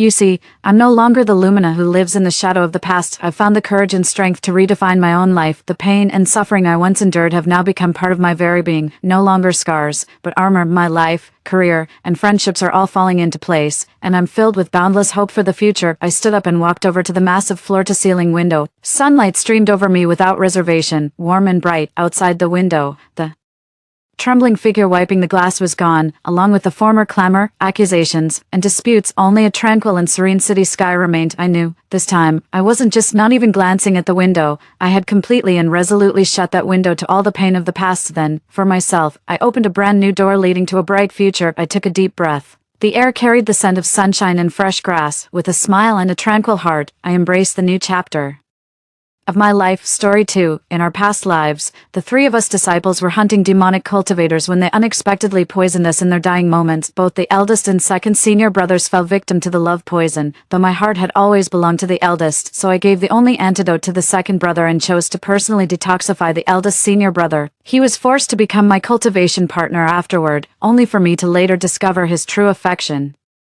was for our junior sister. During the Celestial War, I risked my life to save my junior sister, hoping to atone for my debt to our senior brother and see them united. To my astonishment, I reincarnated, returning to the very day they were drugged. The longsword pierced my chest as I felt life slipping away, blood gushing forth in torrents. With my last ounce of strength, I turned to see our senior brother cradling our junior sister with desperate concern. Perfect, lovers finally united. Now I owe you nothing. Just before blacking out completely, I felt someone lifting me, opening my eyes again. I touched my chest, still alive after this. Damn, I'm invincible. Heavy breathing came from beside me. Turning, I saw the senior and second disciples, faces flushed, eyes glazed with desire. My eyes widened in shock. I hadn't survived death, but been reborn instead. Suddenly, lines of text flooded my vision. Sweetheart, don't pick the senior disciple. He's a total player. Exactly. Go for the villain. He's been pining after the supporting female lead for years. A villain's wickedness is nothing. It's when they're handsome and devoted that's truly dangerous. Daughter, supporting female character. What kind of titles are these? Villain. Could they be referring to second senior brother? I glanced at second senior brother. Even tormented by aphrodisiacs, he maintained his icy composure. Second senior brother has always been cold toward me, yet treats junior sister differently. How could he possibly like me? In our past life, for the sake of eldest senior brother and junior sister, he willingly sacrificed himself and took the initiative to show me kindness. There's only one antidote. Let's try rectal administration. Either way, they'll survive. Dude upstairs, that's way too savage. Our senior brother never asked for her help anyway. If not for her, he could have remained chaste for the female lead. Fine then. Let's leave our senior brother to his fate. Daughter, no rescue for him. Ignoring the scrolling text before my eyes, I approached the two and retrieved the antidote from my Chianquin pouch. Senior brother, second brother, there's only one antidote pill left. Perhaps you might consider rectal administration. As both of them turned to look at me simultaneously, a chill ran down my spine. LMAO, the male lead and villain just turned ashen-faced. Sweetheart, look at second senior brother. He's falling apart. His beloved is right before him, yet he dares not make a move.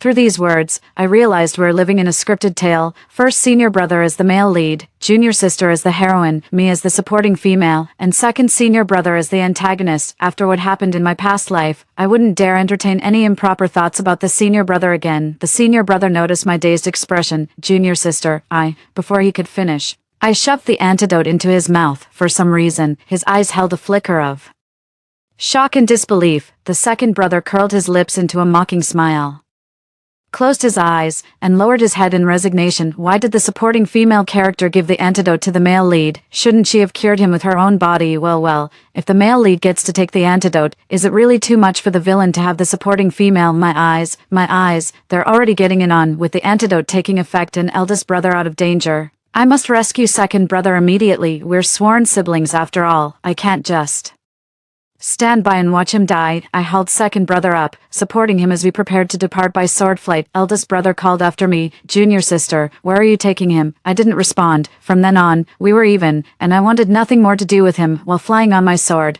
I felt a scorching gaze. The aphrodisiac made second brother's body burn hot. Even his breath seared the air. He leaned against me quietly, his face twisted in silent agony without uttering a sound. "Keep acting tough, villain. Just wait till the female lead leaves, then you'll sing a different tune." Just last night he was tangled in passionate dreams with the female lead, and now he's putting on this brooding act. My focus wavered as I read the text before me, causing me to stumble slightly. A second senior brother pressed tightly against me with a muffled groan. Fortunately, we reached the frosty pool just in time. I discovered this by accident in my past life, carrying second brother to the icy pool could somewhat alleviate the drug's effects, but it's merely a temporary relief. I must prepare an antidote within 2 hours. As I rose to return to the sect, my robe was suddenly tugged. Turning back, I saw second brother clutching the hem of my dress, his eyes glistening with unshed tears. "Junior sister," he pleaded hoarsely, "please don't go." I'd never seen Jules like this before. He always kept everyone at arm's length, rarely showing warmth even to our master. Kneeling down, I grasped his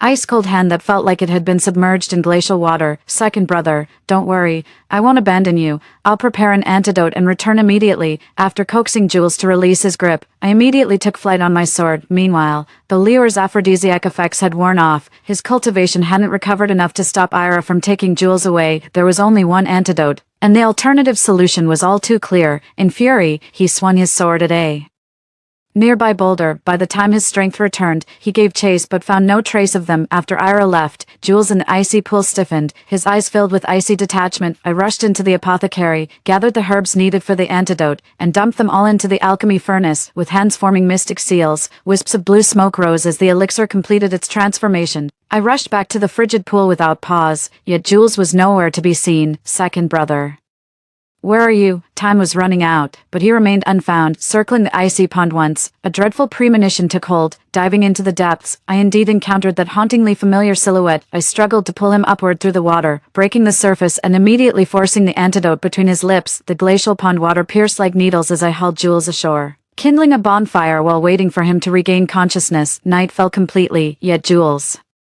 showed no signs of waking. Tonight's full moon triggered the villain's frost venom flare-up, and that supporting female character even dumped him in this frozen pond. The supporting female character didn't even know about his frost poison. She was just trying to save him. Throws herself at the male lead but dumps the villain in an icy pond. Such hypocrisy. Hey genius, either spit it out or shut your trap. What's with the cryptic nonsense? Frost poison. So second senior brother has frost poison. No wonder he hasn't woken up. Frostbane poison is usually congenital. How could second brother, born into nobility, have contracted such a toxin? Gazing at the boy with closed eyes, I removed the jade pendant I'd worn since childhood and fastened it around Jules' neck, whispering an incantation. I watched as the pendant glowed and merged into Jules' body. I've suffered from chronic coldness since birth, while my parents lived. They scoured the realm to find this warming jade that suppresses frostbane toxins. It wasn't intentional, but second brother did fall unconscious because of me. Consider this my compensation. Losing the warming jade left me chilled to the bone, though compared to the frost poison, it was merely a drop in the bucket. I edged closer to the campfire, exhausted from the day's labors, and drifted into sleep without realizing. Jules slowly opened his eyes, instinctively sensing the changes in his body. When Ira didn't return for so long, he thought he'd been abandoned. Once again, coinciding with the flare-up of his frost toxin, he believed his life would end there. To his surprise, Ira actually came back and even gave him the warming jade. He gazed at the girl curled up in a ball. Jules pulled her into his embrace and whispered, "Ira, you were the one who provoked me first. I won't let go again." With those words, he drifted off to sleep with a smile. I sensed a source of warmth gradually drawing nearer until it pressed completely against me. I now pronounce you husband and wife. You may now enter the bridal chamber. OMG, my ship just sailed. Where's the fanfic? I need it yesterday. What's going on up there? Tag me when you find it. At dawn, Jules woke first and secretly kissed Ira's forehead as she slept in his arms. I secretly closed my eyes again when Ira woke up, pretending to still be asleep, gazing at that handsome face mere inches away. I barely dared to breathe. When I tried to slip out of his embrace, his arm around my waist held me firmly in Place, what the hell? I actually spent the whole night cuddling with second brother, and the craziest part is I didn't even realize it. Just as I was figuring out how to break free, I locked eyes with second brother. I awkwardly greeted, "Good morning, second brother." Jules smiled in response, "Morning, Ira." Just a moment ago I was lost in second brother's smile, but when he used my childhood name, I felt slightly uneasy. I checked second brother's pulse again to confirm everything was normal. Indeed, my master true Lord Orin, my senior and junior martial siblings are all sword cultivators, while I'm merely a healing cultivator who only knows basic sword techniques and sword flight. Just as we reached the foot of Azure Cloud Peak, I spotted a lone figure pacing restlessly below the mountain. Upon seeing our return, they immediately rushed forward, but their expression darkened when noticing our rumpled robes too. "Eldest brother," a sweet voice rang out as Fiora came running toward us. "Second brother, senior sister, you're here too," she said in surprise. I watched the eldest brother's expression soften at the junior sister's arrival, yet felt nothing within. "So I've truly let go, reborn and weary in body and soul. I only wish to retreat to my chamber." Seeing no one noticed, I prepared to slip away quietly. "Ira," Jules' voice called out. Before I could turn around, another voice chimed in first. "Second brother, I'm right here, no need to shout." I chuckled self-deprecatingly, realizing I'd actually fallen for the nonsense. In those words, in our past life, he went so far as to sacrifice himself for junior sister and eldest brother, just to win my favor. No one knew I'd already given up on eldest brother by then. Ready to step aside for him and junior sister, I quickened my departing steps, unwilling to endure further humiliation. "Arg, damn you villain," was one more sentence too much to ask. "Look how desolate the supporting female looks walking away. Serves you right for ending up wifeless." Returning to my chamber, I cleared my mind of distractions and devoted myself to meditation. Since Providence granted me the second chance at life, I shall not repeat my past mistakes of love-sick indulgence. My path now is diligent cultivation. The next morning, I arrived early and waited outside my master's door. "Since you're here, why not come in?" The door opened, revealing my master seated at a table with 2 cups of tea before him. I took the seat across from him. "Master, did you know I would come?" Master Orin placed a cup of tea before Ira. "All things are ordained by heaven. Our master-disciple bond was never meant to last. Since you've made your decision, pursue it boldly." My master wasn't surprised by my intentions. He'd only taken me as his disciple out of respect for my parents' friendship. This path was never my true calling. After bidding farewell to my master with a ceremonial kneel,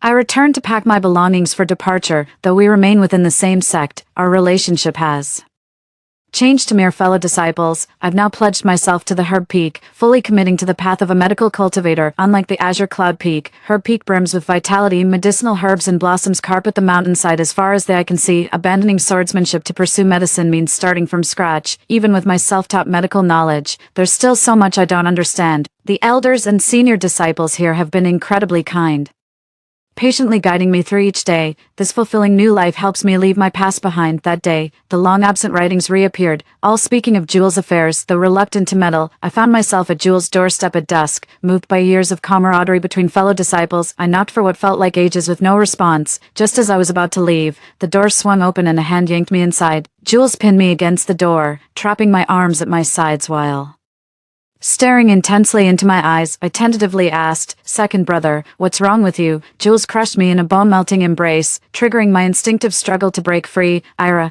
don't leave me." For some reason, my heart ached, though we'd barely met across 2 lifetimes. "Second brother, I'm not your junior sister." This time I pushed him away effortlessly. As I turned to leave, he embraced me again. Jules buried his face in Ira's neck, murmuring, "No, you're my Ira." Jules spun me around and crushed his lips against mine. I fought back desperately, sinking my teeth into his lips. The metallic taste of blood flooded my mouth as tears spilled from my eyes, dripping onto Jules' hand. He froze, staring at me blankly before clarity slowly returned to his gaze. Jules released his grip on Ira. Watching her tear-streaked face, he reached to wipe her tears but hesitated, afraid to startle her. He murmured a barely audible "I'm sorry," unable to meet Ira's gaze, terrified of seeing hatred in her eyes. Watching Jules fidget helplessly, I said, "I came here of my own accord. I don't blame you. I won't be coming back." No, my OTP is about to get the bad ending. What a trash writer. I'd rather read fanfics at this point. Hey supporting character, turn around and look at the villain. He's waiting with bated breath. Just beckon, and he'll follow you anywhere. He's lost everything now, recently discovering he's not even a chi by blood. If you reject him too, that'll truly push him over the edge into darkness. As I reached the foot of Azure Peak Mountain, the floating text kept disrupting my thoughts. The scars from my past life made me fear love, yet this heartbeat, it whispers I might feel something for Jules after all. Jules stood frozen at the doorway. If only Ira would glance back, just once, he'd chase after her without hesitation. After returning from the Frost Spring, he was summoned to the Chi Manor, only to discover he was merely the child of household slaves, switched at birth by his true parents. No wonder he'd borne the frostblight since birth. No wonder he became a swordsman despite being raised in a lineage of talisman masters, the warmth lingering near his heart. Now even that final ember was slipping away. Jules drew a dagger, aimed it at the jade pendant over her heart, and raised the blade high. Master Miran, my mentor, summoned me to his presence. A plague had broken out in Cloud City, likely demonic in origin, so I was sent down the mountain with senior disciple Alaric for training. To my surprise, we ran into old acquaintances. Leor and his team had also been dispatched to Cloud City. Senior brother Alaric couldn't wield a flying sword, so I had to carry him. Who'd have thought such a strapping man would be afraid of heights? He shut his eyes tight, clutching desperately at my sleeve. At sunset, our group arrived at Cloud City just as the last rays of light vanished behind the distant mountains. The city lay in utter ruin, with corpses littering every street. Senior brother Alaric and I rushed to examine the patients while Leor and his team headed straight for the Lord's Manor. Alaric's examination revealed it should have been a simple case of typhoid fever, yet the symptoms were alarmingly severe. The entire city had fallen to the infection, with even the Lord's residents failing to escape the plague's grasp. The Lord's wife had been unconscious for days, leaving Lord Cedric deeply distressed yet powerless to help. Here we are at the Cloud City dungeon, the very place where our main couple falls in love. Ugh, why did the supporting female character tag along again? She's everywhere. So annoying. Sniff. This is also where the villain descends into darkness. Please show him some kindness. Supporting girl, I can't bear to see him die. In my past life, I never visited Cloud City, but I'd heard Jules disappeared after going there. 3. I never saw or heard from him again for the rest of my life. Senior brother Alaric and I arrived at the city Lord's Manor, where an eerie silence prevailed. Everyone had fallen ill except the Lord himself. According to the city lord's account, a month prior during the Lantern Festival, a group of strange individuals had entered the city. No one paid them much heed at first. People initially thought it was just seasonal flu, until the deaths began and kept multiplying. The city physicians were at their wits' end and had no choice but to seek help from the Celestial Court. It's been over half a year since the Demon Clan last infiltrated the Celestial Court. Who would have thought they'd already begun invading the mortal realm? In that case, this is likely not an epidemic but poisoning. The 5 of us came for the same purpose. We'll move together, but pair up in groups of 2 as precaution against encountering demons. The next day, we split up for our mission. The city lord and senior brother Alaric remained at the estate while Leor paired with Fiora. Left with no choice, I teamed up with Jules to investigate the dense eastern woods, a perfect hideout for demonic creatures. Given its desolation, the forest was eerily silent, broken only by occasional calls of ravens. Jules led the way inside, and I reluctantly followed, my fear of darkness making every rustle send my heart racing. Under these circumstances, I had no choice but to come. My medical skills pale in comparison to Senior Alaric's. Staying at the manor would have been pointless, and I'm not exactly a combat expert either. Just then, a pair of large hands grasped mine firmly as Jules stood shoulder to shoulder with me. Now you remember me. Thought you could handle this alone. Well, charge ahead then. Shedding his usual aloof demeanor, Jules flashed an ingratiating smile. I was just scouting the path for you. I crossed my arms and withdrew my hand. I don't care. I'm angry. Jules crouched down to meet my eye level. You can have your way with me when we return to the sect. Deal. It's just making him test the medicine for me. No need to act like I'm committing some crime. Hand in hand, we explored the dense forest where sunlight never reached, when suddenly, thick smoke began rising everywhere. Miasma. We've reached the core. Those inscriptions only vaguely mention the Demon Clan's location. Meanwhile, Leor's duo arrived at the abandoned temple south of the city and indeed encountered the demons. In a moment of distraction, Fiora stepped into the formation and vanished. Leor followed suit without hesitation. Outside the formation, 2 demonic cultivators sneered. So much for the Celestial Pavilion disciples. Still fell right into Lord Vixen's trap. Inside the formation, Leor carefully surveyed their surroundings. Ira, are you all right? Fiora steadied herself. I'm fine. Senior brother, this must be the place Senior sister mentioned. As Jules and I channeled spiritual energy into the formation, a shadowy figure materialized before us, overestimating your abilities. Little ones. The white-robed figure's face was obscured, but the oppressive aura radiating from them made my skin crawl. The moment Jules stepped in front of me as a shield, the pressure immediately lessened. The robed figure's eyes gleamed with interest as they studied the youth, a half-demon practicing immortal sex sword techniques. How curious. My grip tightened around Jules' hand as I stared at him. Half-demon, little girl, aren't you afraid of him? He might be plotting your murder right now. After all, half-demons are the most repulsive creatures in existence. I peeked up from behind Jules. If you ask me, the real abominations are you demons, spreading your seed everywhere like mindless stallions. That's Vixen for you. Enjoy your taunts now, you'll regret it later. Died horribly in the end, tortured by Jules for 7 times 7 days before finally kicking the bucket. The villain looked downright smug when the supporting female character clapped back at Vixen. Just look at that shameless grin of his, the female lead scolding him like he's some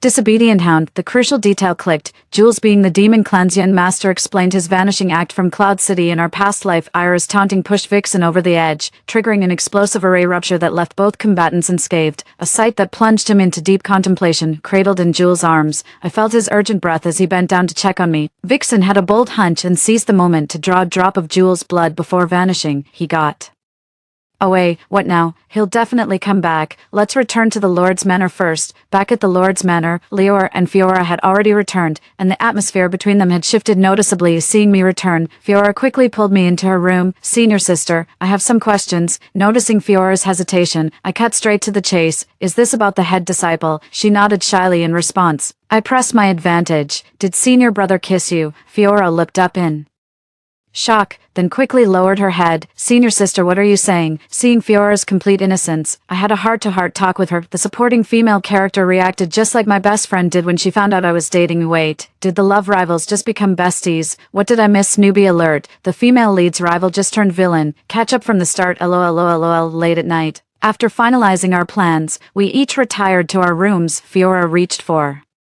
Leor's hand only to be dodged. That emotionally stunted blockhead. Guess they'll have to figure it out themselves. Suddenly my view is blocked. Does Gigi still have feelings for senior brother? Are you abandoning me? That coquettish tone gave me full body goosebumps. Never expected you to be this kind of. Jules. What can I do with my own man? Spoil him. Of course. I led Jules into the room, shut the door, and with a gentle push he tumbled onto the bed. I leaned in closer. What's wrong? Are you jealous? Jules flipped our positions, pinning me beneath him as he buried his face in the crook of my neck. Damn right I'm jealous. From now on, your eyes stay on me. Gazing at the scar on Jules' chest, I felt grateful I'd gone back for him that day. Jules caught my hand tracing the scar. Don't look, it's hideous. Nestled against his chest, I pressed a feather-like kiss to the mark. His arm tightened around my waist, pulling us flush together. Leor tossed in bed, Fiora's face and the rituals events replaying unbidden in his mind. Heart in turmoil, he rose to open the window, only to lock eyes with an equally sleepless Fiora across the way. Cedric entered his lady's chamber, caressing her face as he whispered, Lila, you'll awaken soon. After pressing a kiss to Lila's forehead, he hurried away to the abandoned temple. Vixen stood waiting. The Lord of the City graces us with his presence at last. Cedric knelt on one knee. Lord Vixen, I've confined them within the city manor as you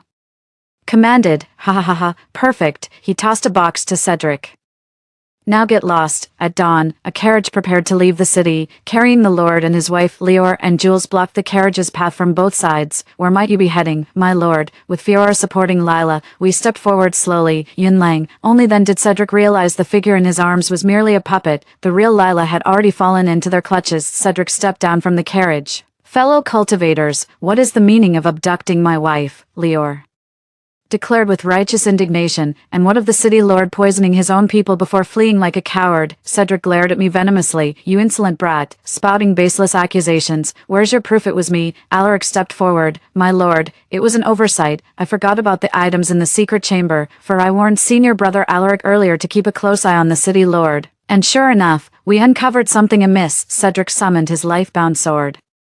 So what if you've discovered it? Since it's come to this, none of you shall leave alive. Lila called out to him. Yunlang, don't compound your mistakes. I know you did all this for me, but I refuse to live like this. With that, Lila drew her dagger to take her own life, but Fiora swiftly intervened. It turned out Lila was merely a herb gatherer. She rescued Cedric when he was wounded by a demonic beast during his travels, and their daily companionship blossomed into love. Yet mortal lives are Fleeting, Cedric scoured ancient texts until he discovered a way to prolong life, but this forbidden art defies the natural order. Its use inevitably brings retribution. Meanwhile, Lila lay critically ill as Cedric secretly set up a life-draining ritual in the hidden chamber, siphoning the townspeople's vitality. At first, taking mere wisps of life caused no harm, but some doors, once opened, can never be closed. Cedric's repeated visits to the chamber were finally discovered by a servant, forcing him to flee the estate to save his own life. As the life drain continued, deaths began occurring across the city. To conceal his crimes, Cedric resorted to poisoning the water supply until recently, an immortal from the Celestial Court passed by,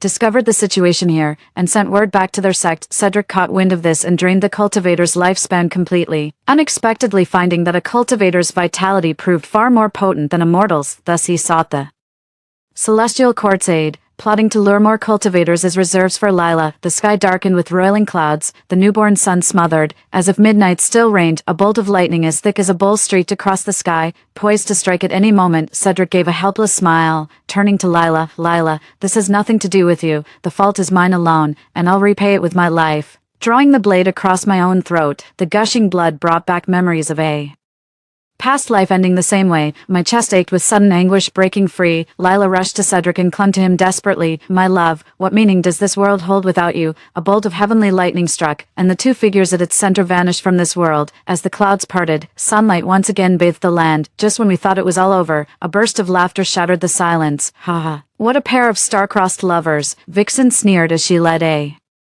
squad of demonic cultivators to surround us. Jules moved to my side, scanning our surroundings warily, while Leor drew his sword to shield Fiora. Vixen didn't rush to attack, instead locking eyes with Jules. Who'd have thought you carried the demon sovereign's bloodline? Return with me to the celestial demon mountain, and I'll spare these others. Leor's group froze in shock for a moment before regaining composure. Don't listen to this demonic cultivator's lies. I've already alerted our master.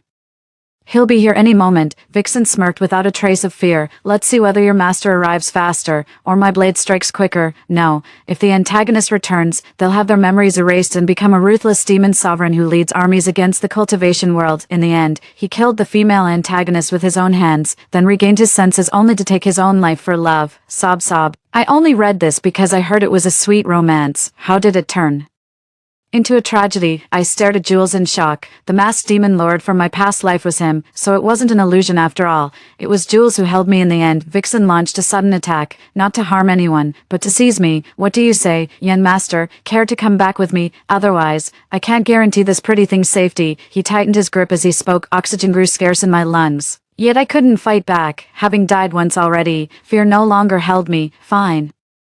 I'll go with you. Jules' eyes were bloodshot as he looked at me. I shook my head desperately. Vixen vanished with Jules in an instant, collapsing to the ground. I recalled the ominous words as terror engulfed me. I tried to chase after them, but Leor knocked me unconscious and forcibly brought me back to the immortal abode. When I came to, I found myself on the herb peak. Senior sister, you're finally awake, Fiora said as she sat by the bedside and helped me up. I gripped Fiora's shoulders tightly. Where's Jules? Where is he? Tears welled up in Fiora's eyes as she lowered her head in silence. Why, the heavens always begrudge me happiness. This life I thought I'd changed my fate, yet in the end couldn't defy divine providence. Fearing I might do something reckless, Fiora kept close watch over me. I secretly laced the incense with sleeping draught, having taken the antidote beforehand. Soon Fiora fell into a deep slumber. I gently carried her to bed, tucked her in, drew the curtains, and arranged everything to mimic my own presence. Stealthily riding my sword toward the demon mountain, aware of my limited strength, I swallowed a pill to conceal my aura rather than confront them head-on. Donning demonic attire and altering my appearance, I disguised myself as a handmaiden in the demon palace. I learned that captured cultivators were imprisoned in the water dungeon, heavily guarded, but brought before the demon lord on the 15th of each month. Tomorrow marks the 15th day.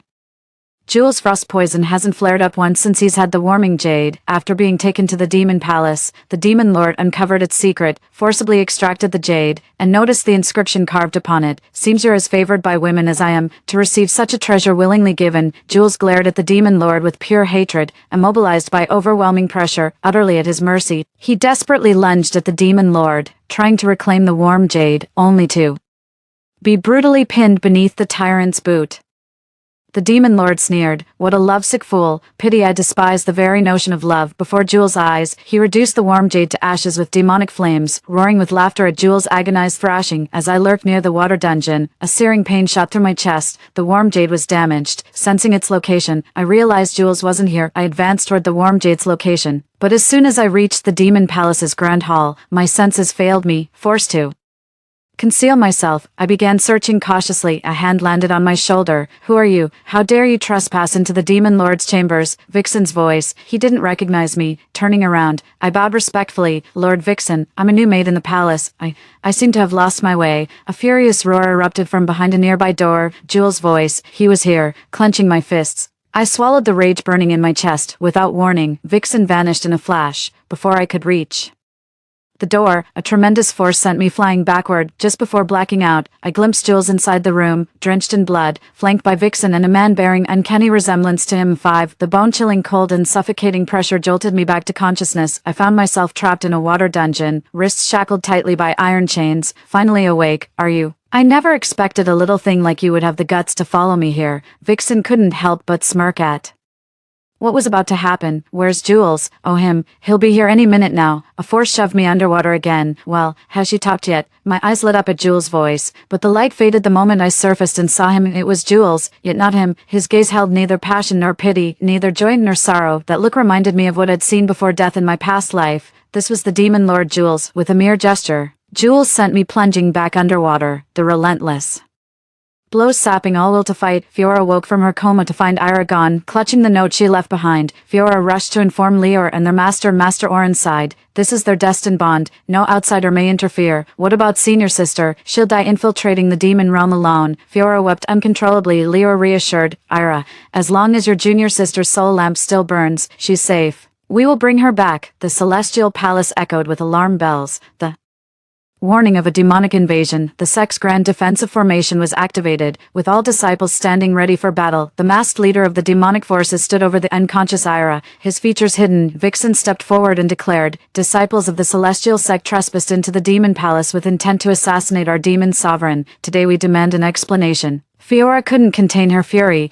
"It was you who kidnapped my second senior brother first. My senior sister only went to rescue him. He carries the demon sovereign's bloodline. He's one of our kind by birth. I merely brought him home." Gasps rippled through the crowd at these words. None had imagined Jules was actually the demon sovereign's child. The sect leader and elders only learned 6 months ago that he wasn't a chief family descendant. Who could have guessed he carried demonic bloodline? The two factions stood in tense confrontation. On the brink of violent clash, my eyes fluttered open to see Jules looming above, then lifted my gaze to meet my fellow disciples. After all these twists and turns, fate has brought me back here, as if destined, given a second life. I thought it was divine mercy, only to face a different kind of torment. "Senior sister, don't," Fiora cried out, struggling to break free as Leor held her back with an iron grip. Jules looked down at me with unfamiliar eyes, and that distant gaze steeled my resolve. The dagger pierced my heart, even having endured this once before. The pain was unbearable. A single tear fell. The dagger belonged to Jules, and so did the tears. Jules didn't know why he was crying, only that his heart felt hollow. He didn't even know her. She was just an assassin from the celestial court. Jules led the group back to Demon Mountain, leaving Vixen baffled. This was the perfect moment to strike the celestial court. A millennium ago, the celestial war between immortals and demons left both sides devastated, plunging the mortal realm into utter ruin. The heavenly mandate decreed a covenant. Each faction was granted sovereign territory, forbidden from unprovoked aggression. This is precisely why demonkind dares not act recklessly. They interbreed with mortals, raising their offspring to become demonic cultivators. Such a golden opportunity was squandered by Jules through sheer incompetence. Had he not absorbed the demon lord's full power, making him invincible, Vixen would never have bowed in submission. Fiora and Leor laid Ira to rest together, burying her amidst a sea of flowers. Ira once told Fiora how she loved the sunlight, the blossoms, and Jules. Returning to the demon palace, Jules felt a pang of anguish recalling the look in Ira's dying eyes that day in the water dungeon. After Ira fainted, he instinctively carried her back to his private chambers. Gazing at her face, he felt an irresistible urge to get closer, and he did exactly that. Ira awoke in Jules' arms, realizing what they'd done. "Why would you do this?" To me, Jules gripped her throat. You should consider this an honor. Ira was imprisoned in Jules' bedchamber, where he visited her every night. When Ira discovered her pregnancy, and Jules learned of it, he vanished without a trace. Vixen trailed behind Jules. My lord, the Frostbane has now transferred to her. We need only await the child's birth to launch our assault on the Celestial Court. Jules remained silent, pressing a hand over the scar on his chest, its origin unknown, yet throbbing. With persistent ache, the long-lost words reappeared before my eyes. Sob, the villain is awful. He only slept with the supporting female character to transfer his cold poison. Was this supposed to be pure love? Now it's pure hatred. My feelings are betrayed. Did I pay for VIP just to see this? Bring back the old Jules. He's never coming back. Jules had his memories erased and only remembered when the female antagonist died. So Ira first aborted the child, then attempted suicide, only to wake up again the next day without fail. The frost poison couldn't be reversed once transferred. Already cold-natured, Ira now endured its monthly flare-ups, trapped between failed deaths and impossible escapes. She seemed to finally feel regret. It wasn't saving Jules that she regretted, but rather giving her heart away again, as the supporting female lead. Perhaps this was her destined fate, to love yet never be loved in return. The demon clan remained inactive afterwards, rumors said their sovereign had vanished when Fiora and Leor visited Ira's grave again. They found an additional line carved on the tombstone. Jules lay in bed, unable to sleep, the lingering scent of Ira still clinging to the sheets. 6. The demon race indulged in lust but knew nothing of love, even after becoming the demon sovereign. Jules was no exception. Vixen had brought him many women before, yet none could ever get close to Jules. Jules' fingers brushed against a jade pendant beneath the pillow. Its intricate carvings bore the unmistakable mark of the demon clan. The names Jules and Ira were engraved on the back, the handwriting clearly his own. They'd known each other before, and their bond must have been special for him to gift her this jade pendant. Why couldn't he remember anything? Jules' head throbbed violently as tears streamed down his face unbidden. Deep within the demon palace, the ornate box containing Jules' memories cracked and shattered with a resonant crash. Fragments of memories came flooding back. He remembered when he was love-stricken, and Ira rushed about to cure him. He recalled how, upon learning of his origins and consumed by inner demons, he forced a kiss on Ira. She left in anger, and in despair, he sought death, only for her to return unexpectedly. He remembered their hearts connecting amidst the flower fields of Spirit Herb Peak, where Ira leaned in to kiss him. She remembered their first time in his room, when he vowed, I, Jules, shall love Ira and only Ira for all my days, never to harm or betray her. Jules coughed up blood. He'd broken his promise. Story 2. I killed the original protagonist of this world, shattered her spirit spring space bracelet, and then, before he arrived, I cleanly and decisively slit my own throat. 1. When I opened my eyes again, I found myself lying on a soft, fragrant bed. I checked my phone, and the date displayed was August 5th, 2033. There were only 7 days left until the apocalypse began. 2. Laughter from a man and a woman echoed unreservedly from outside the bedroom. One was my boyfriend, Calvin, and the other was his close sister-like friend, Diana. It seems that heaven has indeed heard my prayers. 3. I got dressed, opened the door, and walked out to find leftovers on the dining table. They were cold, but that didn't matter. For a woman who had survived 8 years in an apocalyptic world, this was a supreme delicacy. After all, I had even gnawed on the corpses of my own kind. For Calvin, who had been embracing Diana, let go of her and gave me a sheepish glance as he moved away from the sofa.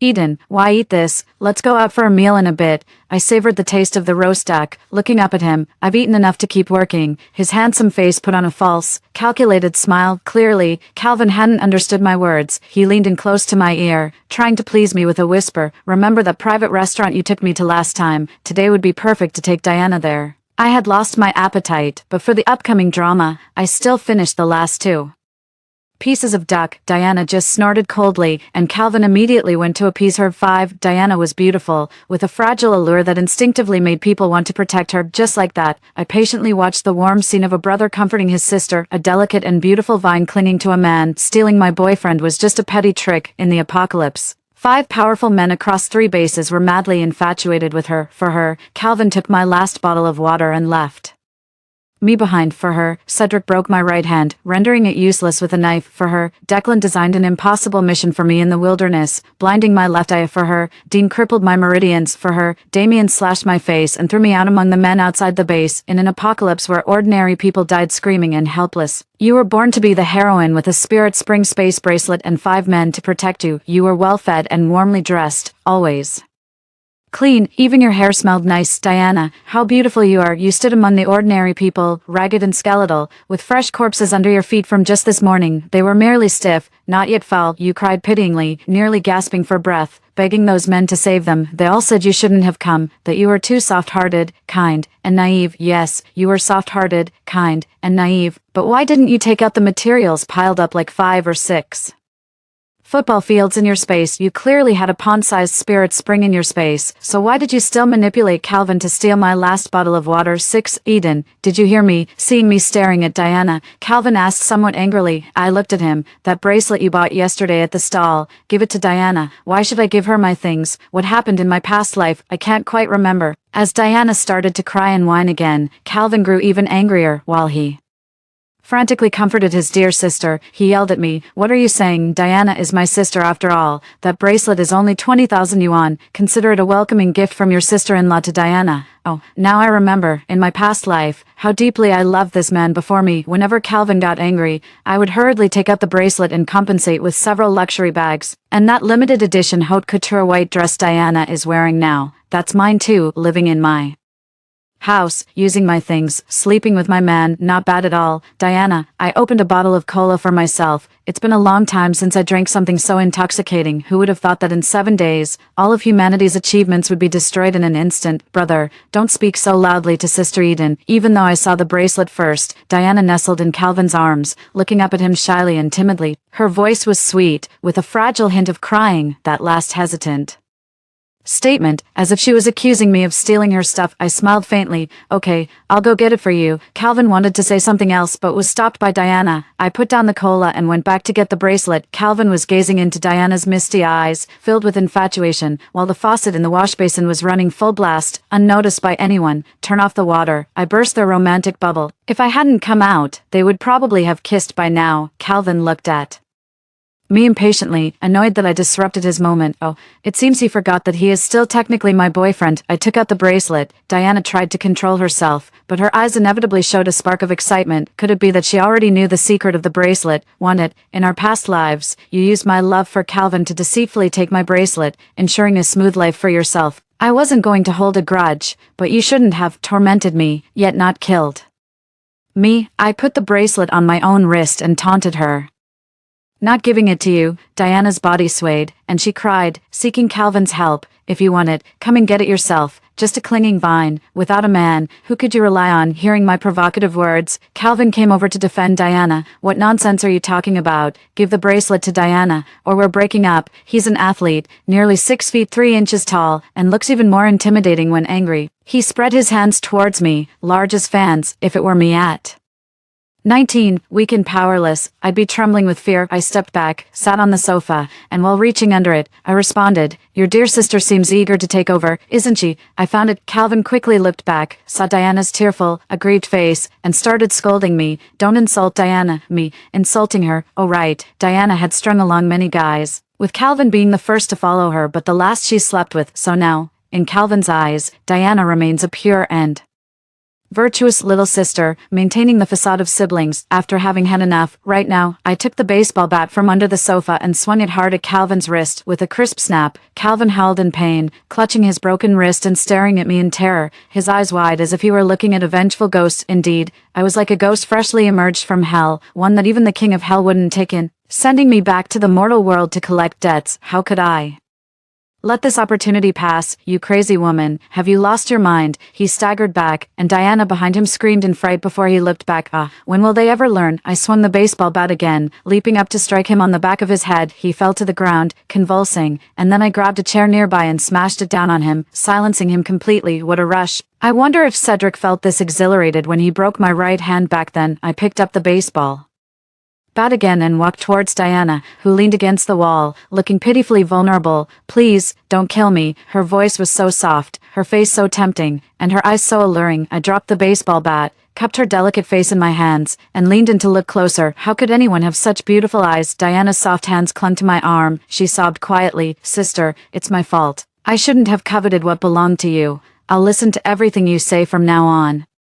Just please don't kill me. I tenderly wiped the tears from her face, full of admiration. Our Diana, you're truly beautiful. I pretended to remove a bracelet. If you want this bracelet, sister will give it to you. A flicker of greed passed through Diana's eyes. Her throat bobbed twice, but she timidly refused. TSK, if you don't like the bracelet, how about I give you a better gift? I feigned disappointment, shaking my head. Then paused to think. Seeing her curiosity, I told her to close her eyes. This gift will be even more precious than the bracelet. Diana closed her eyes, and I held her hand, stroking it, so smooth and tender. I neatly placed her hand on her knee, spread out. Good children shouldn't open their eyes. I pulled out a small knife from behind me, the blade's gleam reflecting on her eyelids. She opened her eyes. I slashed her face forcefully, cutting deep to the bone. Bad children who open their eyes will be punished. A second later, blood surged from her wound, and the pain twisted her lovely face into a grimace, producing a scream sharper than Calvin's death cry, nearly deafening me. Shh, don't wake the neighbors. I covered her mouth, smiling as we made eye contact. Even though this is the detached villa my mother bought for me. Ghost, you're a ghost. How can you call me a ghost when you, covered in blood,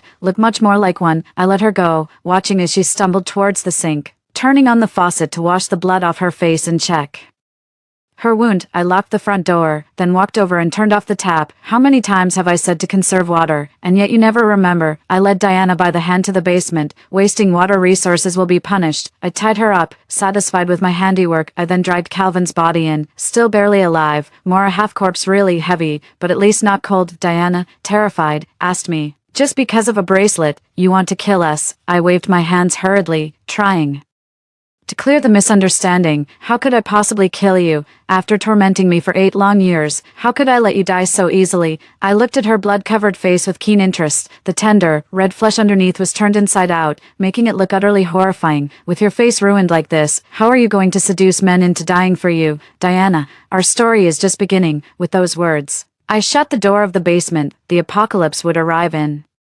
7 days. I turned off the TV and air conditioning, stepped out of the house, and walked among the crowd under the scorching sun. I watched as parents played with their children outside. Young men and women sat opposite each other enjoying Western meals, and cars flowed in their respective directions. Everything in the human world was orderly. No one would have guessed that starting tomorrow, temperatures would rise to between 40 and 45 degrees, eventually reaching 50 degrees on the 4th day.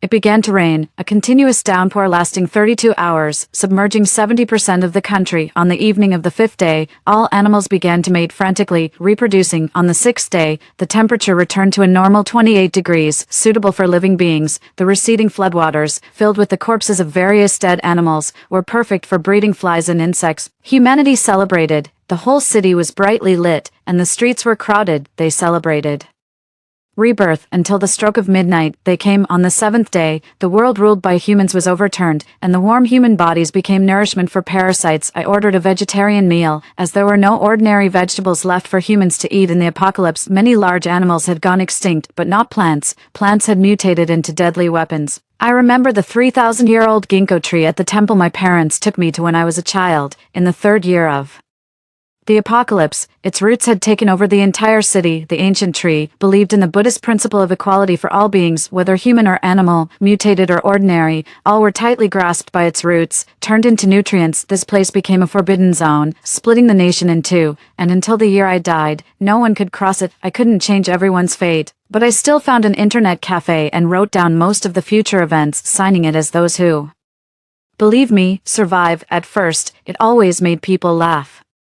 Some even asked if I was writing a novel, but after the temperature started to rise the next day, some believed and began to stock up. On the 3rd day, as the temperature continued to rise, volcanoes erupted on the Japanese islands, sinking the entire island. My post quickly rose to the top. Everyone finally understood this was not a novel, but a prophecy from someone reborn. On the night of the 3rd day, masses fled the cities. Those who couldn't escape climbed high buildings, even mountaintops. Then it started to rain. Those on the mountaintops watched as a swarm of flies and mosquitoes killed an elephant. When the rain stopped, they cut open the elephant's skin. Underneath were wriggling larvae, densely packed into the flesh. This video went viral across the internet. Some people saved themselves, others waited for him to save them. Our beloved protagonist Diana, on the night of the 3rd day, was rescued by the military from the basement. More precisely, she was carried out in the arms of the team leader, Declan. This life, you two met almost half a year earlier than planned, but it's pretty much the same scenario as your past life. Just the typical hero saving the beauty trope, the delicate girl in a white dress adorned with bright red flowers, a scar on her face, tears in her eyes, and her damp lashes fluttering like butterfly wings.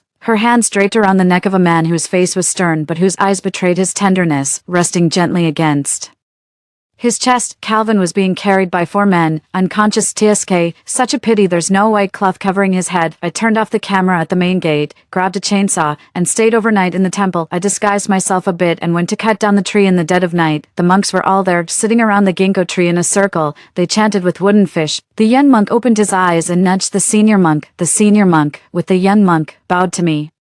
All conditioned phenomena. I interrupted him. I don't believe in that. I don't believe in Buddha, nor people. I only believe in myself. You are a savior. I shook my head and pulled out the chainsaw from behind me. I'm not here to save the world. This is purely personal. When Declan sent me here to complete the task, a fool tried to save me and got swallowed by the tree. The senior monk tried to stop me. I've killed many, but they all deserve to die. If you try to stop me from cutting down this tree today, then I'll have to cut you down as well. I switched on the chainsaw, and it buzzed noisily. The senior monk was silent for a long time until the young monk handed him an axe. The young monk said, "If you hadn't come, we were prepared to cut it down ourselves." The senior monk took the axe, looking up at the ancient tree he had watched grow from sapling to giant. Finally, he closed his eyes, wiped away tears, and chopped down with the axe. The surrounding young monks also pulled out their axes and began to chop. By dawn, I made the final cut. This ancient tree, which had stood in the temple for 3,000 years, fell and destroyed the golden statues of Buddha and Bodhisattvas. The senior monk said, "From now on, this temple no longer exists." I had no interest in their mournful reflections. It was time to move on to the next place. On the 6th day, I returned to the city. The city's population had greatly diminished. The streets were filled with military personnel. They protected the city with an electrical grid in the sky. But what about underground? In the rivers, nobody knew. But overall, this time, there were fewer deaths than last time. I opened the curtains and saw the streets covered with carcasses swarmed by fist-sized flies. I'd still be having nightmares about this 4 or 5 years later. The only consolation was their short lifespan. I went to a small villa in the city center and knocked on the door. A half-naked man opened the door, his face beautiful like a poppy, with eyes like peach blossoms. They filled with joy upon seeing me. I smiled sweetly at him. "Cedric, brother, I'm back." Cedric. Cedric pulled me into his arms and held me tight. I could feel his heart beating wildly and the faint scent of his shower lingering. He was 5 years older than me, and we grew up together. He gave me everything I wanted, but that day, he said to me, "Eden, you can't compete with Diana." "I'm sorry." Then, he broke my right hand himself. I lay on the ground, watching his figure fade away. My childhood friend, my brother, my adversary. "Did you see the prophecy online? Things are so chaotic outside. You should stay." Cedric put on his clothes and poured me a cup of hot water. I nodded and smiled as I took it from him. Of course, I wouldn't leave. After all, you're still alive and well. After my shower, my hair casually draped over my shoulders, I slipped into Cedric's clothes, rolled up the sleeves a few times, but they still hung loosely. The oversized collar revealed my pretty collarbones, and with a slight movement, half of my delicate shoulder was exposed. I smiled at my reflection in the mirror, squinting my eyes. Truly tempting. Cedric had prepared a table full of homemade dishes, including my favorite sweet and sour carp and spicy diced chicken, along with 3 or 4 other dishes. He served me a piece of fish, encouraging me to taste it. Delicious. He served me another helping with his chopsticks, not eating himself, but watching me intently. "Eden, did you break up with him?" "Yes." I continued eating the spicy diced chicken. "Perhaps the last dinner before the apocalypse. Why didn't he cherish it?" Cedric, somewhat agitated, knocked his chopsticks onto the bowl, then awkwardly bent down to pick them up. "Could it be that he likes me, yet hurts me?" Truly nauseating. I set down my chopsticks. He seemed at a loss. "Eden, why aren't you eating?" I was about to say I was full, but then I changed my mind. I thought of something more amusing. "It's spicy." I stuck out my tongue and panted, gesturing for him to pour me a glass of water. I gulped down the water too quickly, causing it to dribble from the corner of my mouth down to my collarbone, then slipping into my neckline. I didn't miss how his eyes darkened, his Adam's apple bobbing unconsciously. He handed me 2 napkins. I didn't take them, slowly saying, "You wipe it." After a moment, just as I was about to take them from him, he suddenly withdrew his hand. "All right." Cedric knelt before me, devoutly wiping the droplets of water from the corner of my mouth, his fingertips grazing my face. I could feel the excessive heat from his body. "Eden." His voice had become hoarse at some point. His expression was like a wolf yearning for food but not daring to act without its master's command. "I am here." I lowered my head, seeing my own face reflected in his pupils, a seductive enchantress. His hand pressed against the back of my neck, then he kissed me. At first, I could feel his fear, hesitant to make any bold moves. As if afraid I would reject him, I closed my eyes, placing my hands on his shoulders. After the kiss, it was he who was breathless, his face flushed. He held my hand tightly against his heart. Eden, I love you. I laughed. Who asked for your love? Imitating Diana, I wrapped my arms around his neck. Cedric, will you protect me? I will protect Eden for a lifetime. Cedric scooped me up and walked towards the room. He truly was a greedy wolf. I leaned against him, innocently looking up. If Big Brother Cedric fails, there will be a punishment, you know. He shut the door with his elbow, then gently placed me on the bed, pressing against my forehead as he solemnly replied, if that day comes, no matter what punishment Eden gives me, I'll accept it. I couldn't help but laugh joyously. It was so amusing wearing the heroine's bracelet, acting like the heroine, and even sleeping with the heroine's man. But then, Diana does like picking up after me, doesn't she? It's a deal. I kissed him willingly. I was already looking forward to the day I'd see Diana again. 26 men, such annoying creatures. After a whole night of fuss, he wouldn't even let me out of bed, clinging like a dog, constantly professing his liking, his love, loved me since we were little. I'm terrified it's all a dream, but dying in this beautiful dream would be worth it. He endlessly brought up tales of me following him around as a child. I denied his kiss, pushing him away to the bathroom. Tomorrow, the water will be cut off too. Continuous days of rain had already severely polluted the water supply. I wore his shirt, which barely covered the bite marks on my thighs. I pulled open the living room curtains, looking out towards the distant street. 27, the seventh day. Thankfully, I didn't see the kind of scene from my past life, with streets filled with corpses and flies. There were still a few human bodies, scattered here and there, holding liquor bottles. Seems they were enjoying the apocalypse's last revelry. Good words fail to persuade the damned. My gaze then shifted to the opposite high-rise. Every household had locked their doors and windows, though occasionally, someone looked out just like me, vomiting, screaming, collapsing in shock. Oh, and two people jumped from the building, only to be swarmed by flies midair. A pair of hands covered my eyes, pulling the curtains shut, holding me. Don't be afraid, I said. I'm not afraid, but you're trembling. It's excitement. Cedric still doesn't understand what apocalypse means. 28, in one night, the bodies of the two who jumped were covered in dense flies, as big as fists. They began to mutate. I misspoke. For animals, this is called evolution. It took humans tens of thousands of years to reach today, but these insects just needed one night to topple what took humanity tens of thousands of years to build. The laws of nature are truly marvelous. I couldn't help but marvel. Then looked towards Cedric. Quite shocking, right? And this is just the beginning.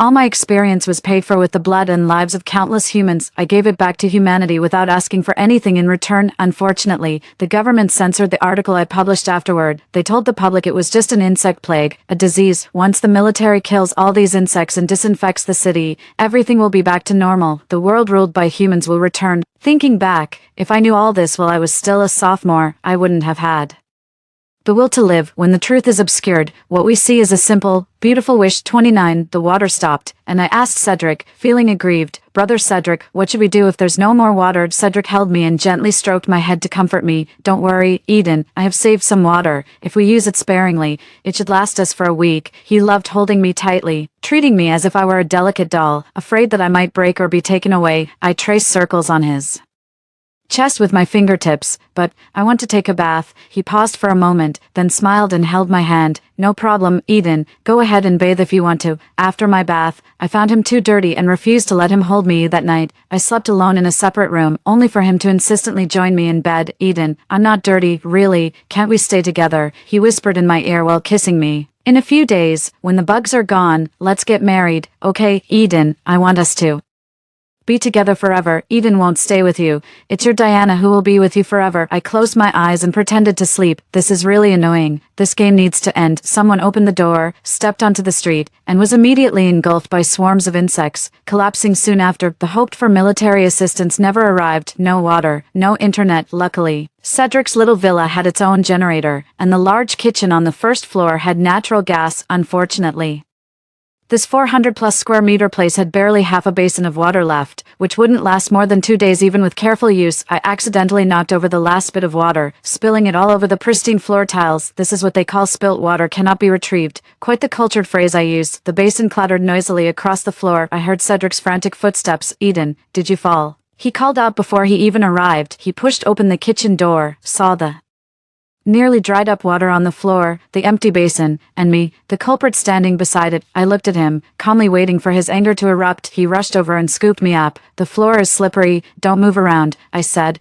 I spilled the water. He carried me to the living room, I saw. And then Cedric, what now? What are you pretending? Are you hopelessly in love with me? We have no water to drink. What should we do? I questioned him, my tone devoid of any remorse. Aren't you angry? Cedric, this neighborhood was developed by me. I had installed a water reservoir near the central flower beds for watering the plants. I know where the switch is. Can you wait one more day, Eden? Tomorrow morning, we'll have water, I promise, Cedric said with a confident and gentle tone, strong yet vulnerable. How could there be such a deadly contrast? His beautiful, thin lips cracked and bled, making his face look even more striking. Really, that's great. I happily pressed my lips against his. What a fool, with all those insects outside, getting entangled with them spells doom. Even if you manage to bring back the water, all the water outside is already undrinkable because it's filled with insect eggs. But do I care about that, Cedric? You're doomed. After one last indulgence of his relentless demands, I drifted into a deep sleep. He tucked me in and kissed my forehead, whispering softly, Eden, I love you. Although I'm tired of this, but I think this is the last time I'll hear it. I heard him pick up the bucket and quietly walk out the door. In my groggy state, a violent chorus of insect chirping erupted outside. I abruptly sat up, eyes wide open, looking toward the window. Unfortunately, the thick curtains blocked my view. I couldn't see anything. I was so tired, too lazy to get out of bed, so I just lay back down on my pillow and continued to sleep. Cedric must be dead by now, for someone who loved cleanliness. It's ironic that his corpse became a breeding ground for flies and insects, dirtier than the filthiest cesspit. I woke up and opened the front door. There was Cedric, perfectly fine, sitting on the sofa. I paused in my tracks. So, he's not dead yet. When he saw me come out, he hid his right hand behind his back and then, with a flattering gesture, pointed to the 2 full buckets of water in the middle of the living room. Eden, look, what luck. Not only did he manage to carry 2 buckets of water without spilling, but the water was also clear to the bottom, miraculously free of insect eggs. It looks like the game must go on. I laughed and threw myself into his arms, but before I could speak, I heard him sharply inhale as I pushed him down on the sofa. He helped me up and then stood a bit away from me. Eden, I've noticed that these insects are less active at night.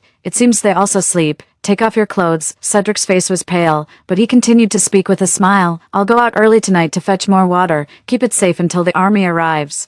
I said take off your clothes. I was really angry.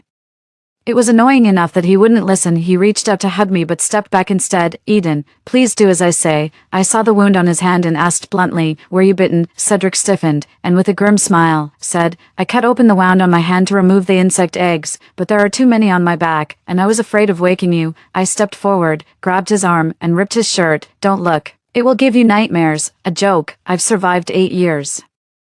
In the apocalypse, am I afraid of these lowly insects? His back was covered in dense bumps, with lentil-sized eggs wriggling under his skin, feasting on his flesh. I felt a chill. The eggs hatch in 12 hours, and this batch will consume a living person. This was the first time I truly detested insects. In my previous life, I never even stepped outside until the first snowfall. Eden, I'm dying. He turned his back to me. I know. I cursed. I thought when Eden came back this time, we could be together forever. I listened silently as he spoke. Eden, I've connected the water pipe, and there's a lot of food in the basement. When I'm gone, you'll have to learn to cook. When you die, I'll immediately move to the next place. Cedric sure talked a lot. From morning till night, after he brought back 2 buckets of water and reconnected the water pipe, he lay down at the front door, his face still hosting 2 blood-sucking mosquitoes. I loved his face the most. How could I tolerate it being ruined? I shooed away the mosquitoes and crouched beside him. He reached out his hand to pull me. He murmured the word Eden, but before he could finish, he dropped his hands and closed his eyes. Only 4 hours remained until the insect eggs were successfully hatched. Chapter 33. The first to evolve in the apocalypse were the flies, followed by other animals, small to large, weak to strong. These creatures came to be collectively known as evolved beasts. It wasn't until the first snowfall that a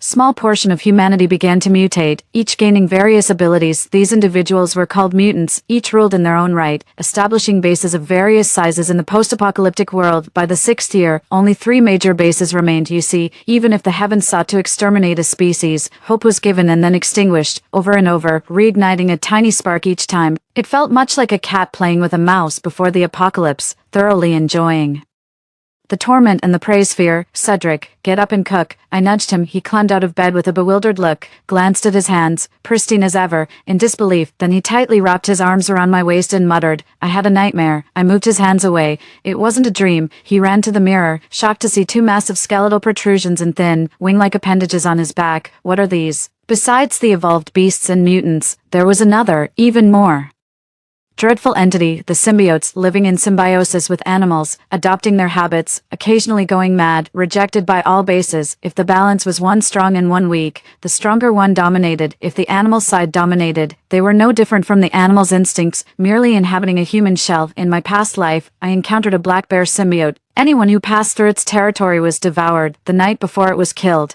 I watched helplessly as a robust man tore open a living person's abdomen with his teeth, pulled out the intestines, and began to feast. It was an animal wearing human skin. In my previous life, Cedric stayed in a villa for 2 weeks before venturing out, coinciding with the life cycle of the flies. When I met him, he was already a well-known mutant at the base. I had heard his story. It roughly involved meeting our heroine Diana and Calvin on the way to the base. And over time, he fell for Diana and became utterly devoted to her. Thinking about the love he had for me that would one day be given to Diana made me sick to my stomach. However, I was curious whether Cedric had become a symbiote, still shouted and fought in the apocalypse, or remained a fly. I wondered if our clean and beautiful heroine could fall deeply in love with him again, as she had in the past. Chapter 34, Eden, don't come near me. Panic rarely seen crossed his usually calm face. I'm hungry, I said. Better hurry up and cook. If it weren't for the lack of food, I wouldn't have saved you. This was the first time I used the spiritual spring in the bracelet, truly a golden touch for the heroine to recruit troops and slaughter her way through enemies. In my previous life, I saw one of Diana's subordinates stung by a bee-evolved beast and begging for her life. She fed her a small sip of water, and in no time, she was healed. Also, Declan's superior was bitten by some insect outside the base,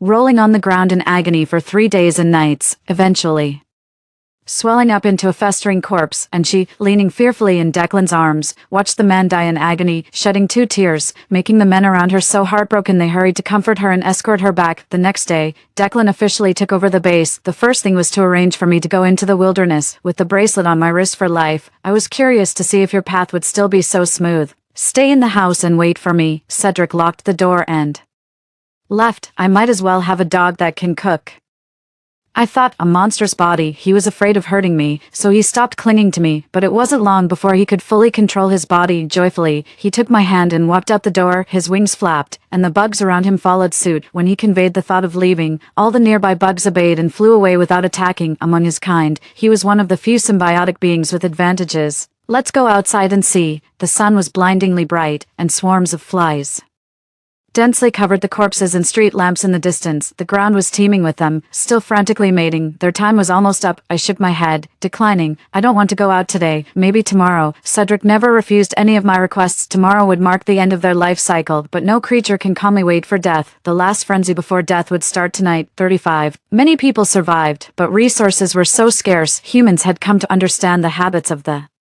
flies, venturing out silently in the deep of night. They wrapped themselves thickly, wearing goggles, clumsy like penguins, wobbling in search of water and food. They moved slowly, afraid to wake the sleeping flies. The water source Cedric found attracted many people. It was like a silent plate. A stone fell into the water. Everyone paused their movements, breathing lightly. Fortunately, the bugs just fluttered their wings without further action. The water collectors hurried, one after another, as panic spread. Clang, a bucket full of water fell to the ground and rolled a few times, buzzing intensively. They all woke up, then they pounced on this group of delicious lambs. 100, countless flies scrambled in the dark, forming a fast-moving cloud of man-eaters. This cloud began to strike windows, doors, any place that could lead inside. The homes where humans thought they were safe were overwhelmed by the insects. Cedric pulled my curtains again and carried me back to the room to block the door. His tone was full of self-reproach. Eden, I can't control them anymore. All those people are dead. The glass outside the living room curtains shattered in response, and I heard the loud and noisy screeching of bugs. A few bugs were also hitting the bedroom window,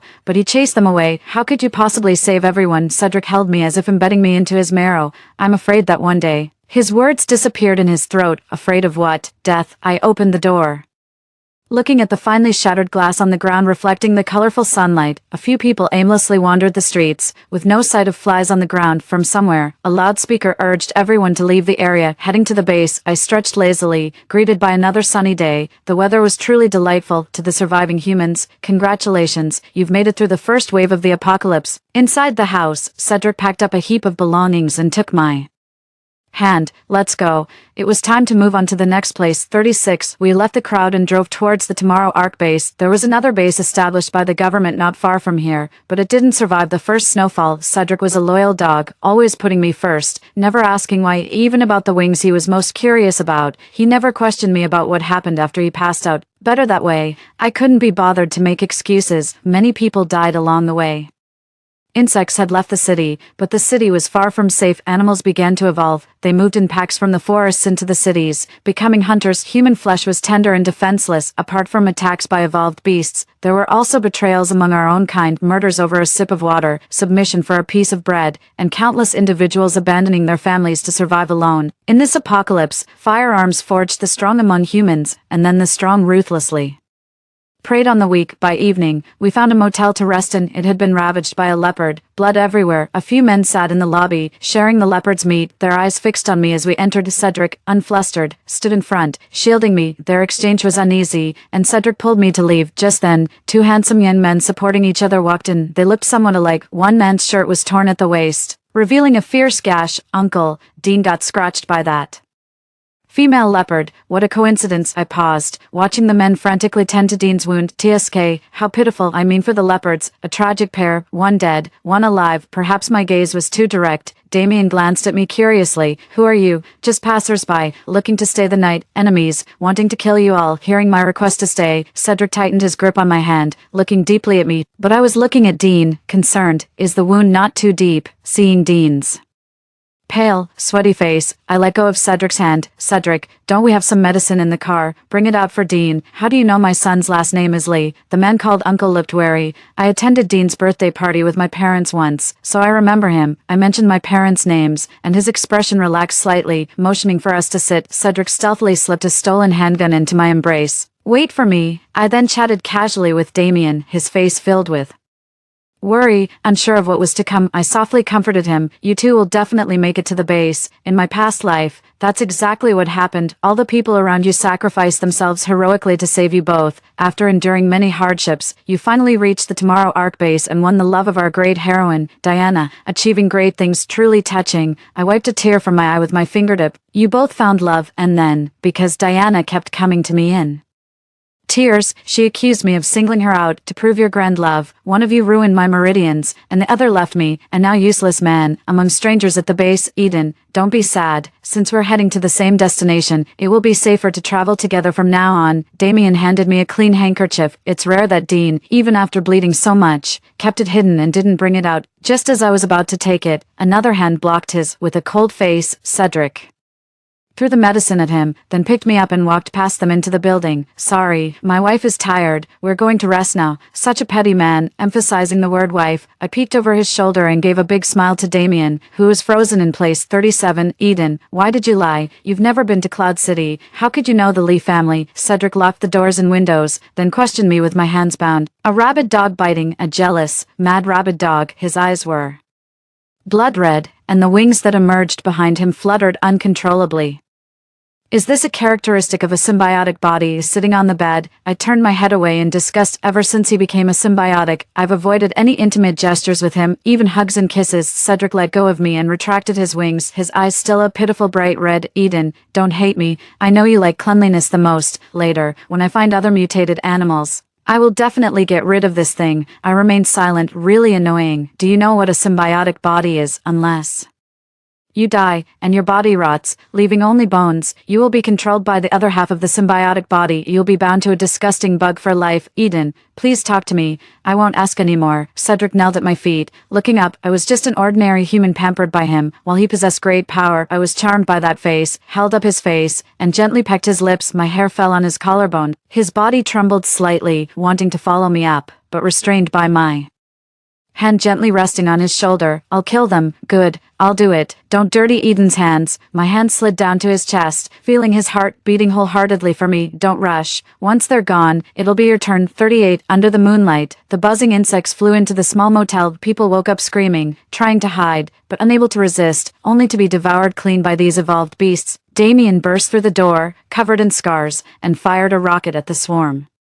Behind him, blasting an escape route, he had awakened his special abilities earlier than in his previous life. Eden, the insect plague is here again. Follow me this way. He suddenly paused, staring wide-eyed at Cedric standing next to me. More precisely, he was staring at the huge wings behind him. Monster, he muttered, then quickly fired a rocket which Cedric easily deflected. The insects behind swiftly pounced. Damien's abilities clearly just awakened. After launching 2 more rockets, he was engulfed. Insects tainted with flames threw themselves at him one after another, forming a massive fireball. The air was filled with the smell of burning flesh. The corridor was covered in ashes, those of the insects and his own. I am still quite kind-hearted, not like him, who could torture so relentlessly. At the end of the corridor, a man walked in against the light. It was Dean. We bear no grudges, so why do this? He had lost all his relatives and was overwhelmed with grief. I too wanted to know.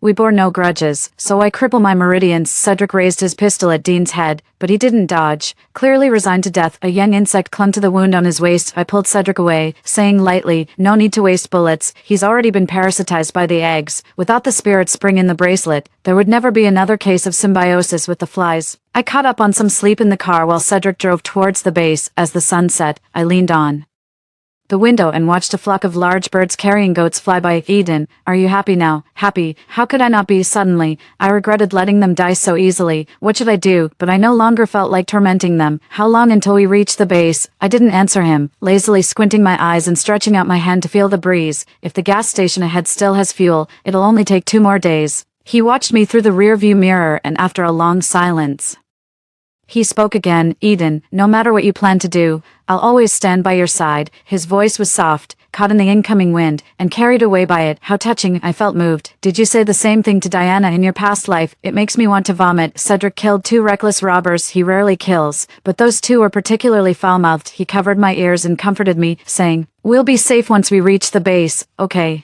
I barely spoke to him during the journey, not bothering with him. Receiving my response, he continued talking about what we needed at the base, wanting me to stay safely at home every day until he returned, until the apocalypse was over. Perhaps then we could have 2 more children. His eyes were full of hope for the future. I stared at his face, as handsome as ever. Even in these apocalyptic times, he managed to keep himself well-groomed. Every meeting with him meant one less in the future. Sorry, but I never planned to enter the base with you.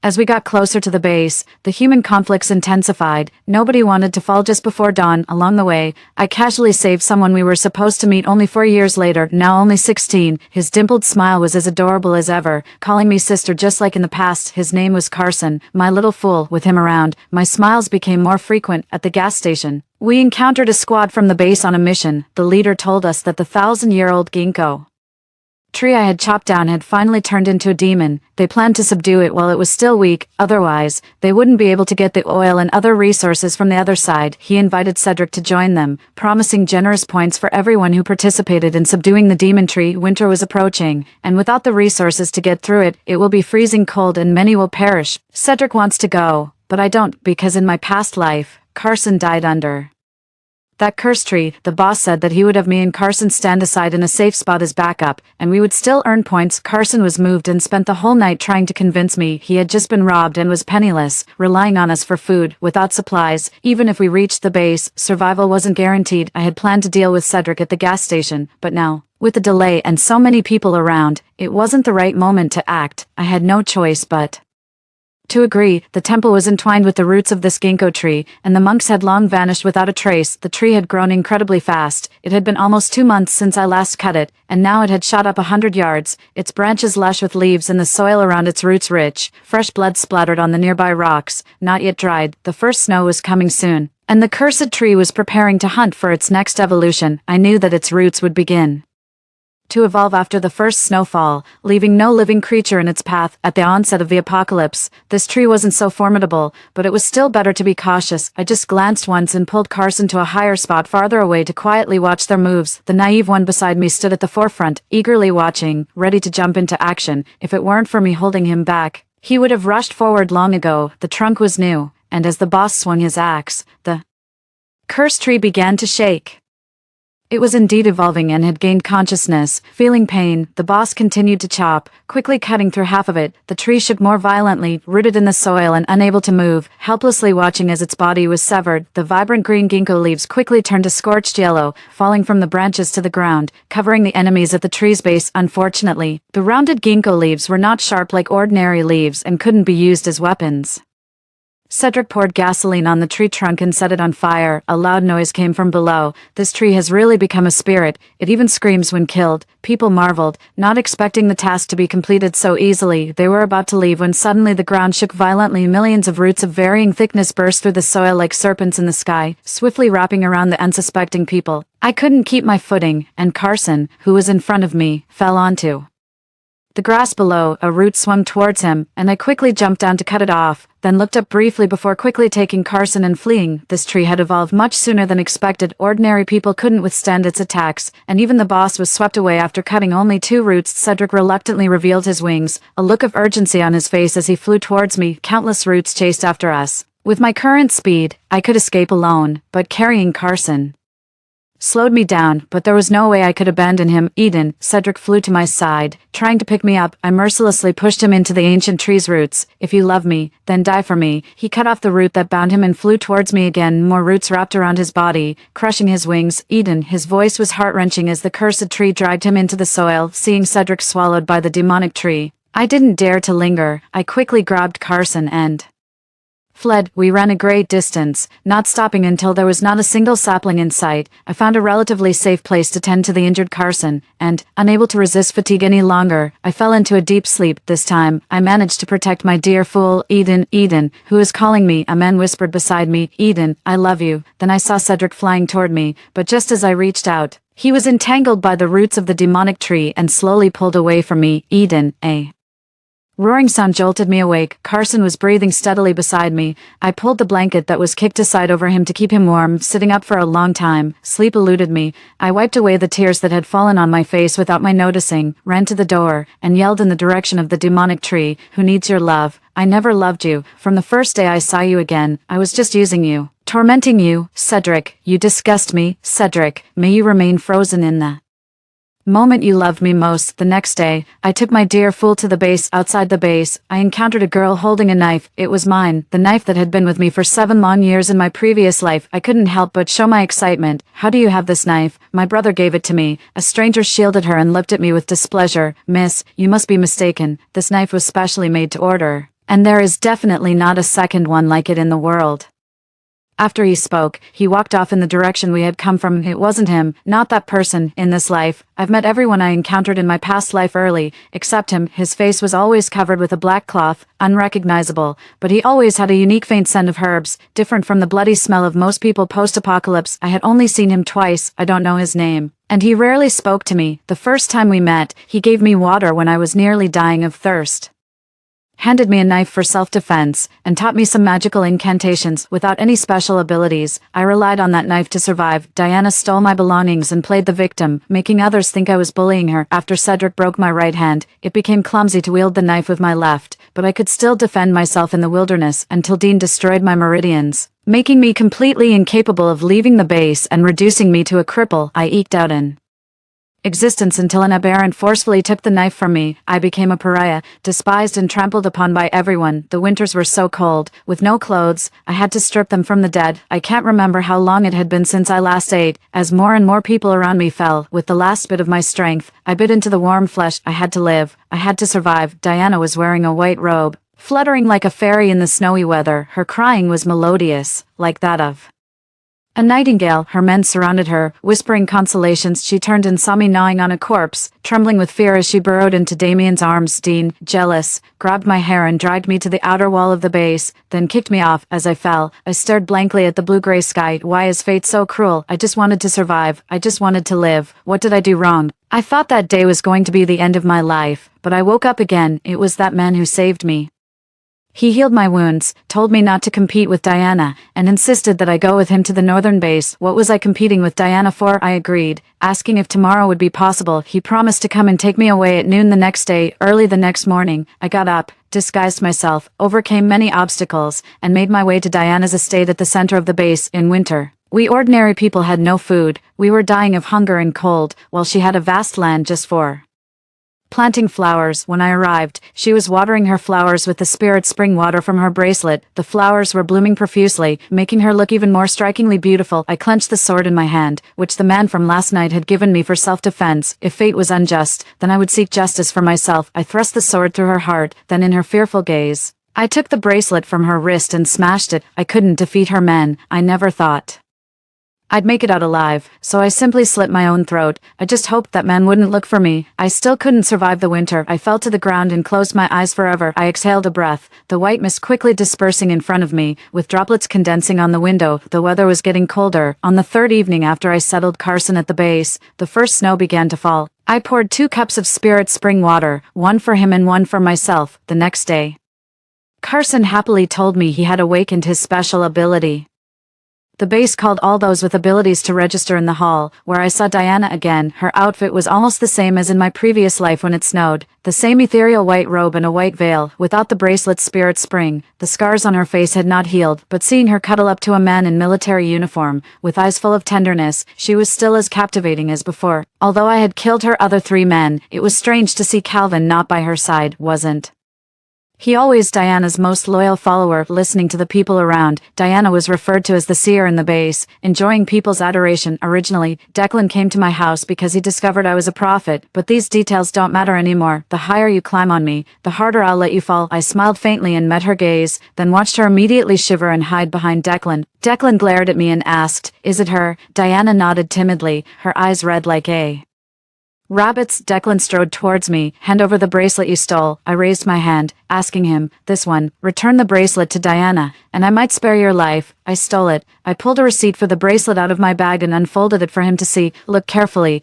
It's in my name." Declan obviously didn't expect that after all this time in the apocalypse, through all the hardships, I would still have the receipt for the bracelet. Frustrated and embarrassed, he tried to grab it from me but was pushed away by Carson. Carson stood in front of me. "What are you doing? You think because you're an official you can rob us ordinary folk?" Declan's expression changed. "A person with abilities." I noticed his reference. It seems many things have changed in this life. They didn't call them people with abilities in my previous life. Someone came to defuse the situation, asking us to register our abilities. Seeing that he couldn't successfully retrieve the bracelet, Diana quietly cried and tugged at him to leave. Carson said his evolution was strength. After registering, the administrator asked about my special ability. I replied leisurely, "I'm just accompanying him. I haven't awakened any special abilities." The day after Carson left for a mission, the base assigned me a mandatory task to collect herbs in the wilderness. There were many people with me, including Diana and Declan. I intentionally strayed from the group, heading deeper into the mountainous area filled with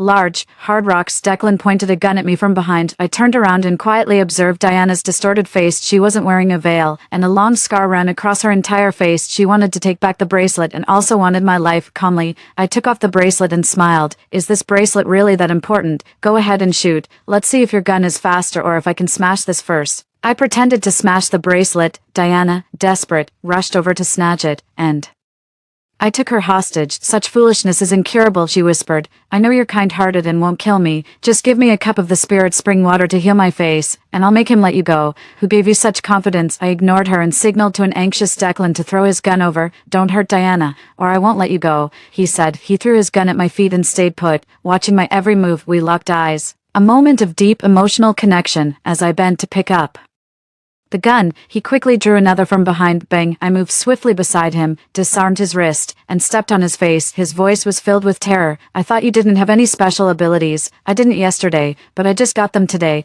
I shot him in the thigh, and he clutched his wound in agony, his face pale, soon passing out. Diana stumbled over, pleading desperately for a cup of the spirit spring water. "How did you know there was spirit spring water in the bracelet? Tell Me, and I'll give it to you. Seeing her now devoid of any dignity, I felt disdainful, recalling how this thing had fooled me completely in my last life. She was a deceptive damsel. Could it be that changing the time she met Declan turned her foolish? Diana choked up. After waiting a while and knowing she wouldn't speak, I started to leave, but she grabbed my pant leg.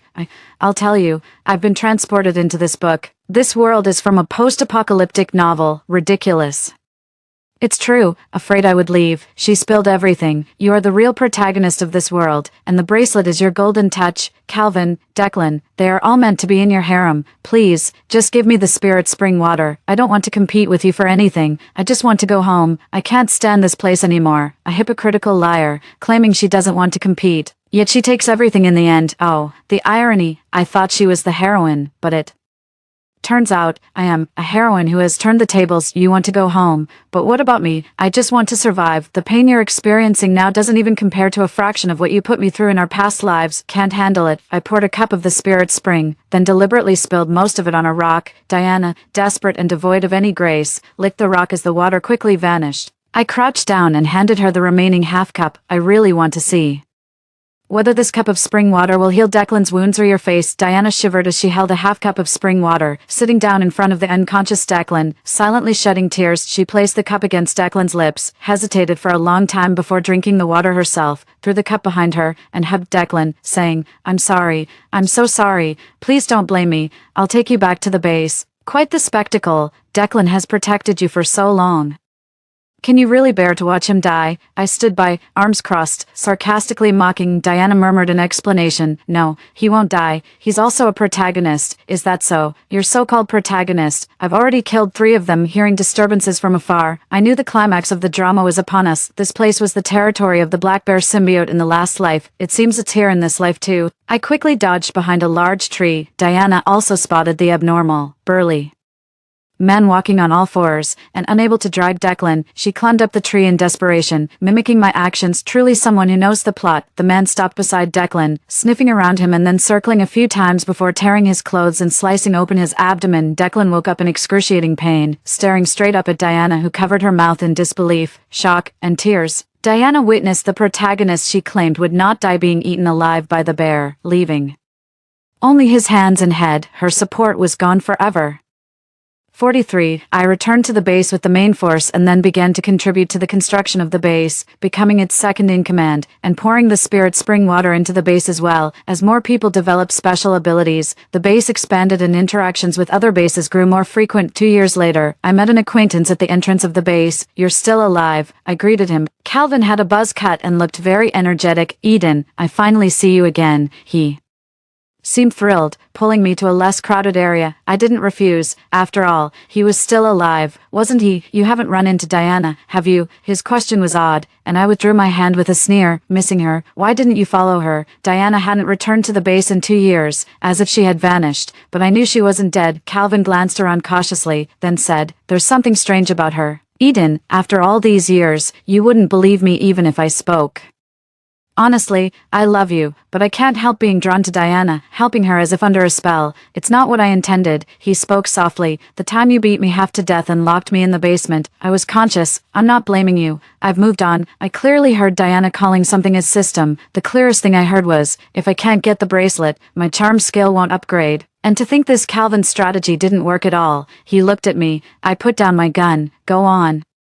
Later, she told the system to switch to strategizing for Declan, using my favorability to attract Declan. After I recovered, I left the military and joined this base. Eden, I owe you an apology. I'm sorry. Calvin stood up and bowed deeply at 90 degrees. You can go now. I locked myself in my room for a whole week until Carson broke the lock on the door, saying the base was surrounded by evolved beasts. The woman sitting atop the king of beasts. It appears that Diana has shockingly allied herself with beasts. I must have made a mistake. Even if I were to kill Dean Damien, or even Declan, who is deeply in love with Diana, she would remain unharmed. My error was absurd. Hand over Eden. Her voice was full of emotion, brimming with hatred and jealousy. Carson organized the psychics to stand ready on the wall, prepared to attack at any moment. I ordered them to open the gates of the base. I needed to go outside. They resisted, rushing forward in their eagerness, the evolved beasts now had crystal cores in their heads, which were essential for upgrading their powers. However, the mutants I had created were somewhat excessive, making the scene rather bloody. Initially, the mutants were overpowering the evolved beasts, but then a group of high-level evolved birds arrived, turning the humans and beasts on the ground into their prey. Diana escaped on a lion, protected by a few animal symbionts. I followed her trail, only showing myself when they had run far and began to rest. She lay scarcely clothed among four men, which was truly disgusting. Is this the charm skill the system granted you? You're really not picky. She hastily adjusted her scant clothing, her voice sharp. Kill her for me. The animal symbionts lunged at me, but I swiftly dodged and retreated. They caught up to me, and just as their claws were about to tear through my shoulder, I teleported next to Diana. This expression of yours, it's as if I'm responsible for your current state. I snapped her neck, her eyes widening bizarrely with a flash of electronic light, which quickly disappeared. I guess that was her system. I chose a direction and ran. The farther from the base, the better. After her death, those loyal animal symbionts she had summoned were still after me, relentless in their pursuit. Caught off guard, one symbiont shredded my arm. Using my last strength, I teleported twice, finally spotting a grand ginkgo tree. Dragging my wounded body, I walked towards it slowly, calmly. I arrived ahead. The roots of a sinister tree emerged from the soil, swiftly extending towards me, with the symbionts relentlessly pursuing from behind. This was it. My revenge was complete. In this life, I only regretted not meeting the person from my past life who had always helped me, but otherwise, I had fulfilled my desires. I closed my eyes, listening to the rustling of the wind. The symbionts and the tree's roots entangled, attacking each other wildly, perhaps because I offered no resistance.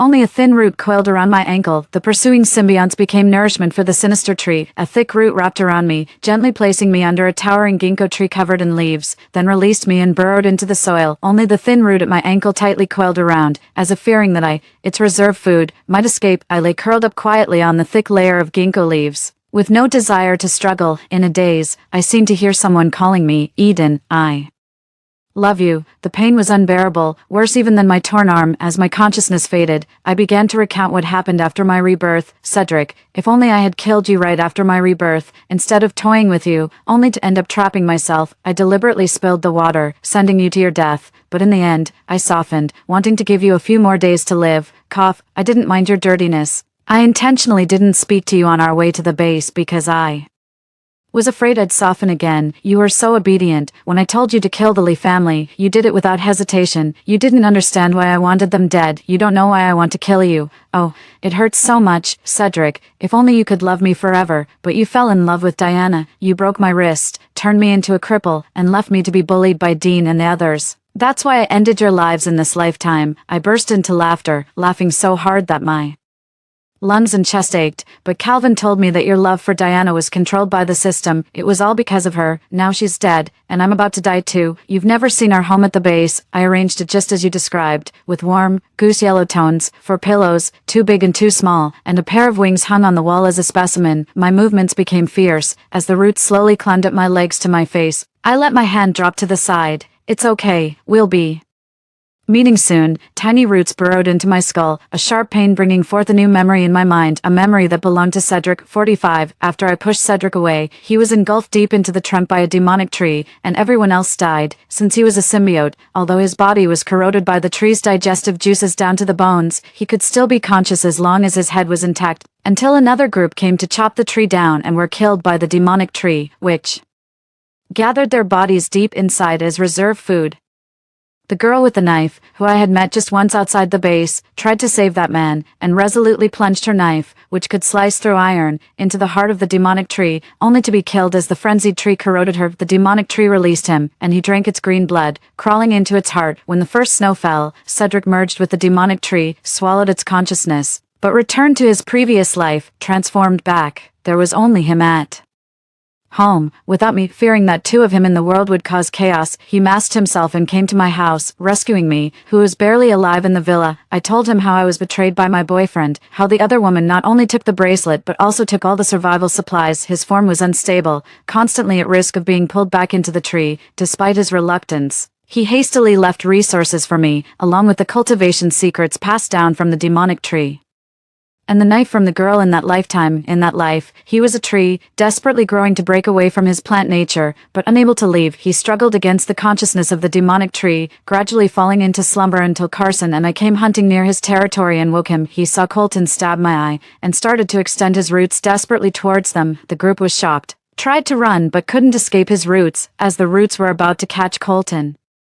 Colton dragged me in front to block, and Carson, seeing this, desperately pushed me away to escape, then got entangled with Colton by the roots. Even the strongest plant can never escape the bonds of the earth. I ran desperately. He wanted to keep me, but the roots reached their limit and couldn't move forward any further, helplessly watching as I walked away, badly injured. He waited 2 years, and finally, it snowed again. This time, he succeeded. He defeated the consciousness of the demonic tree and transformed a second time. He wanted to be by my side as a human, but he found that another him was strangely in love with Diana, and was always against me. He dared not tell me. He was Cedric. He fed me his blood, healed my wounds, and said he would take me to another base. Because his form was again unstable due to injuries, he had to leave first, promising to come take me away tomorrow. He thought that this time, after all the hardships, we had finally come together, filled with joy. He arrived at the base, only to find my cold, skeletal remains hanging on the wall of the base. He was just one step away, only one step. Cedric's body was filled with violent emotions. The demonic tree's consciousness took over, and he slaughtered everyone at the base, gathering my bones close to his heart. The memories shown to me by the demonic tree abruptly ended there. The person who saved me in a past life turned out to be Cedric from another parallel universe, who endured immense suffering and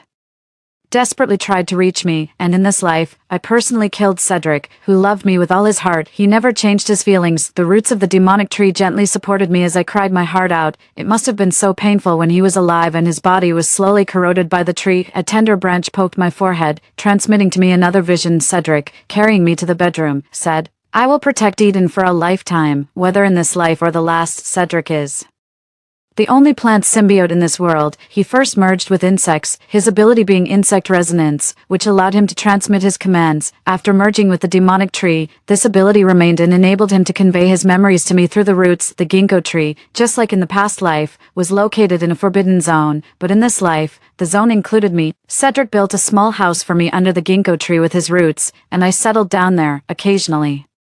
Returning to the base, I left my bracelet to Carson, who now took over my position. Carson always urged me to stay, always worried about the demonic tree going mad. "He won't," I said, "because he is the love of my life whom I will spend my life with. I will stay with him until he transforms again. 1 year, 10 years, 100 years, I can wait." 3 years later, everything at the base was on track. Humanity's development was rapid, adapting to the post-apocalyptic world, and technology had made significant breakthroughs. Humanity returned to its pre-apocalyptic glory, destroying most of the evolved beasts in this life. The plants mutated very little. In fact, only one ginkgo tree developed consciousness, but it was devoured by Cedric. 2 years later, on a day when heavy snow was falling, I had just left the base when I saw him, his lean silhouette, and the faint scent of grass and trees. Just like in the past life, he turned around and reached out his hand to me. I smiled and took his hand. This day was the day Cedric and I in a past life had agreed he would come to fetch me. My life has been deeply hurt twice. The first time, my lover pushed me towards death with her own hands. I called out her name loudly, but she coldly left with another man, decisively, not even turning her head back. This was one of only 2 instances where things were beyond my control since becoming a symbiote. The last time was at my home, where the swarm of insects outside went out of control and killed many people. I held Eden tight, murmuring that I was afraid that one day, but I never finished that sentence. I was afraid that one day, we two would part, but this unspoken fear eventually became a cruel reality. The outside world is so dangerous, but fortunately, I evolved before ordinary people. Although the wings behind me are ugly, they are surprisingly strong, making my journey to the base smooth. I had even planned how Eden and I would live at the base, how we would decorate our little home. Until this moment, my wings, along with the foolish thoughts in my head, were shattered by the demonic tree, but they could not outweigh the 1 in a million pain in my heart when I saw her leaving. Does she despise me? Despise me for mistakenly becoming an insect symbiote? Eden loves cleanliness, despite living symbiotically with such a disgusting thing. I see a hidden hatred in her eyes beyond the disgust. Sometimes I curse how sensitive our shared perception is. Eden hates me, and this Realization saddens me. I don't know why she harbors this hatred. All I can do is watch as she becomes more indifferent towards me. No matter what I say or do, she remains aloof as if ready to leave me at any moment. Eden has many secrets. I suspect her reasons contributed to my becoming a symbiote, but she doesn't talk about it. So I don't ask, but why does she know the Lee family? And why does she harbor such intense hatred towards them? The girl who used to secretly free the rabbits bought by. The cook now tells me she wants to kill someone.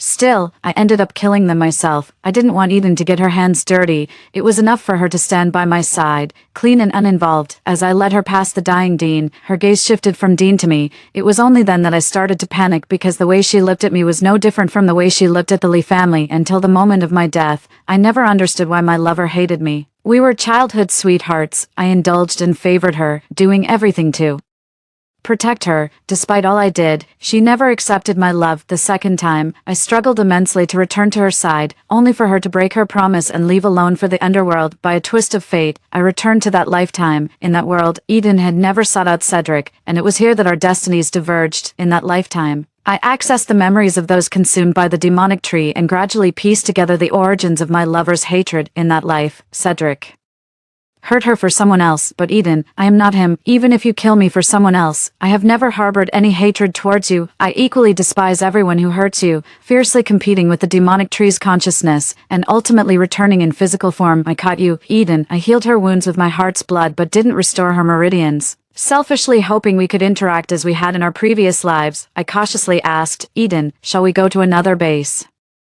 Together, she smiled and answered, yes, can we go tomorrow? I suppressed my excitement and agreed, losing so much heart's blood that I almost couldn't resist the demonic tree's consciousness, and had to hastily say goodbye. A day's delay didn't matter. We would have plenty of time. We would start a new life at another base. I could hunt like the mutants of the base, and Eden could freely do what she liked within the base. A bright future awaited us both, until I saw the cold skeleton hanging outside the base, its clothing stained dark red with fresh blood dripping drop by drop onto my heart, shattering my dreams. You, who loved cleanliness and feared pain so much, I fed her all of my heart's blood, even cut the flesh from my body, but still couldn't mend the large hole in her neck, helplessly watching her turn to dust, to love but not be loved in return, to part in life and death, missing by just one move. Eden, Eden, I'm here. What's wrong? Did you have a nightmare again? I opened my eyes to search, and there she was, my lover wrapped in a red blanket, sitting up and looking at me worriedly, her soft and warm fingertips gently wiping the tears from the corners of my eyes. I tightly grasped her hand, greedily gazing at her lively and spirited face. My Eden, right here beside me.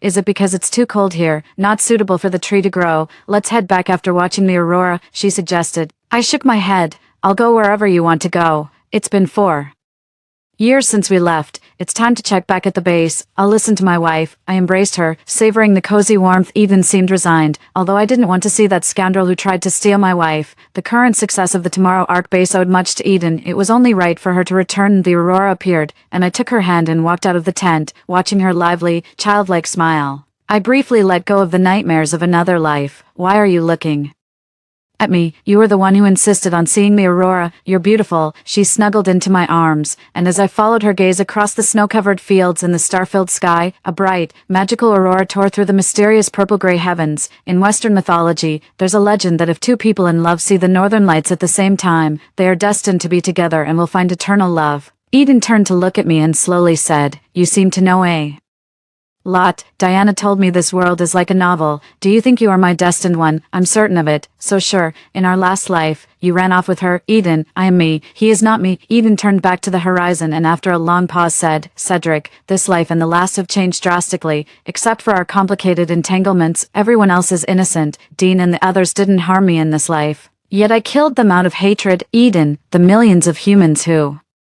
survived because of you in this life far outnumber those in the last. I killed those people, and I will bear any resentment they might hold. No, a mistake is a mistake. If there's another life, I'll repay it then I will share that burden with you. Eden smiled and agreed, then tilted her head and suddenly said, if this really were a novel, wouldn't this be the perfect ending? The atmosphere's so good, shouldn't we kiss? She tiptoed and kissed me, and I bent down to embrace her as we stood under the northern lights, immersed in what she named the grand finale of a kiss. But I think this story isn't over yet. I returned to the Tomorrow Arc base with Eden. Carson, anxious and eager, stood at the entrance and ran towards us from afar, expressing his longing for Eden. I stood in front of him, blocking his view, his face wary as he asked, what are you here for? To get married? I replied expressionlessly and then walked into the base with Eden. It was my first time entering the home I shared with Eden. It was clean and cozy. A framed pair of wings had fallen behind the door. I picked it up. Eden, embarrassed, snatched it away. I teased her as I followed. Didn't you find wings disgusting before? Why keep a pair in the room? She didn't answer, so I asked again. When did Eden fall in love with me? Eden threw a pillow at me,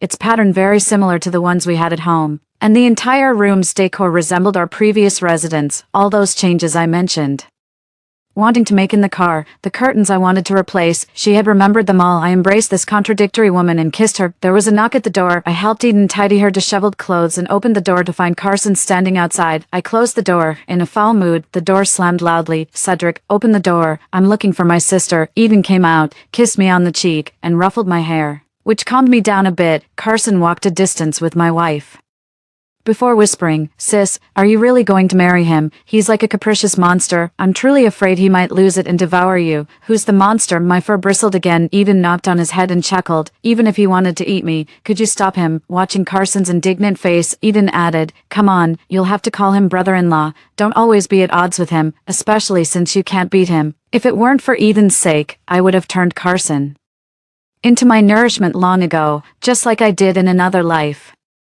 Carson stubbornly nodded his head after some resistance. Eden and I had our wedding, making it known throughout the base. Carson only called me brother-in-law after extracting 2 rare evolutionary beast cores as a wedding gift from me. His voice was as faint as a fly's, and his expression was awkward, but I was quite pleased. I wanted everyone to know that Eden was mine. On our wedding night, as Eden and I lay in bed, I said, "What if I can't resist the demonic tree's consciousness and go mad?" Again, Eden wriggled out of my embrace and playfully hit me. "You've been eavesdropping again." I held her hand earnestly. "I'm serious." She looked at me for a long time. "If that day really comes, then I'll be with you." I covered her mouth before she could finish. "Actually, I have an idea. You could keep me tethered." Eden looked puzzled. "With what?" I leaned closer and whispered in her ear. "Perhaps by having a child or something."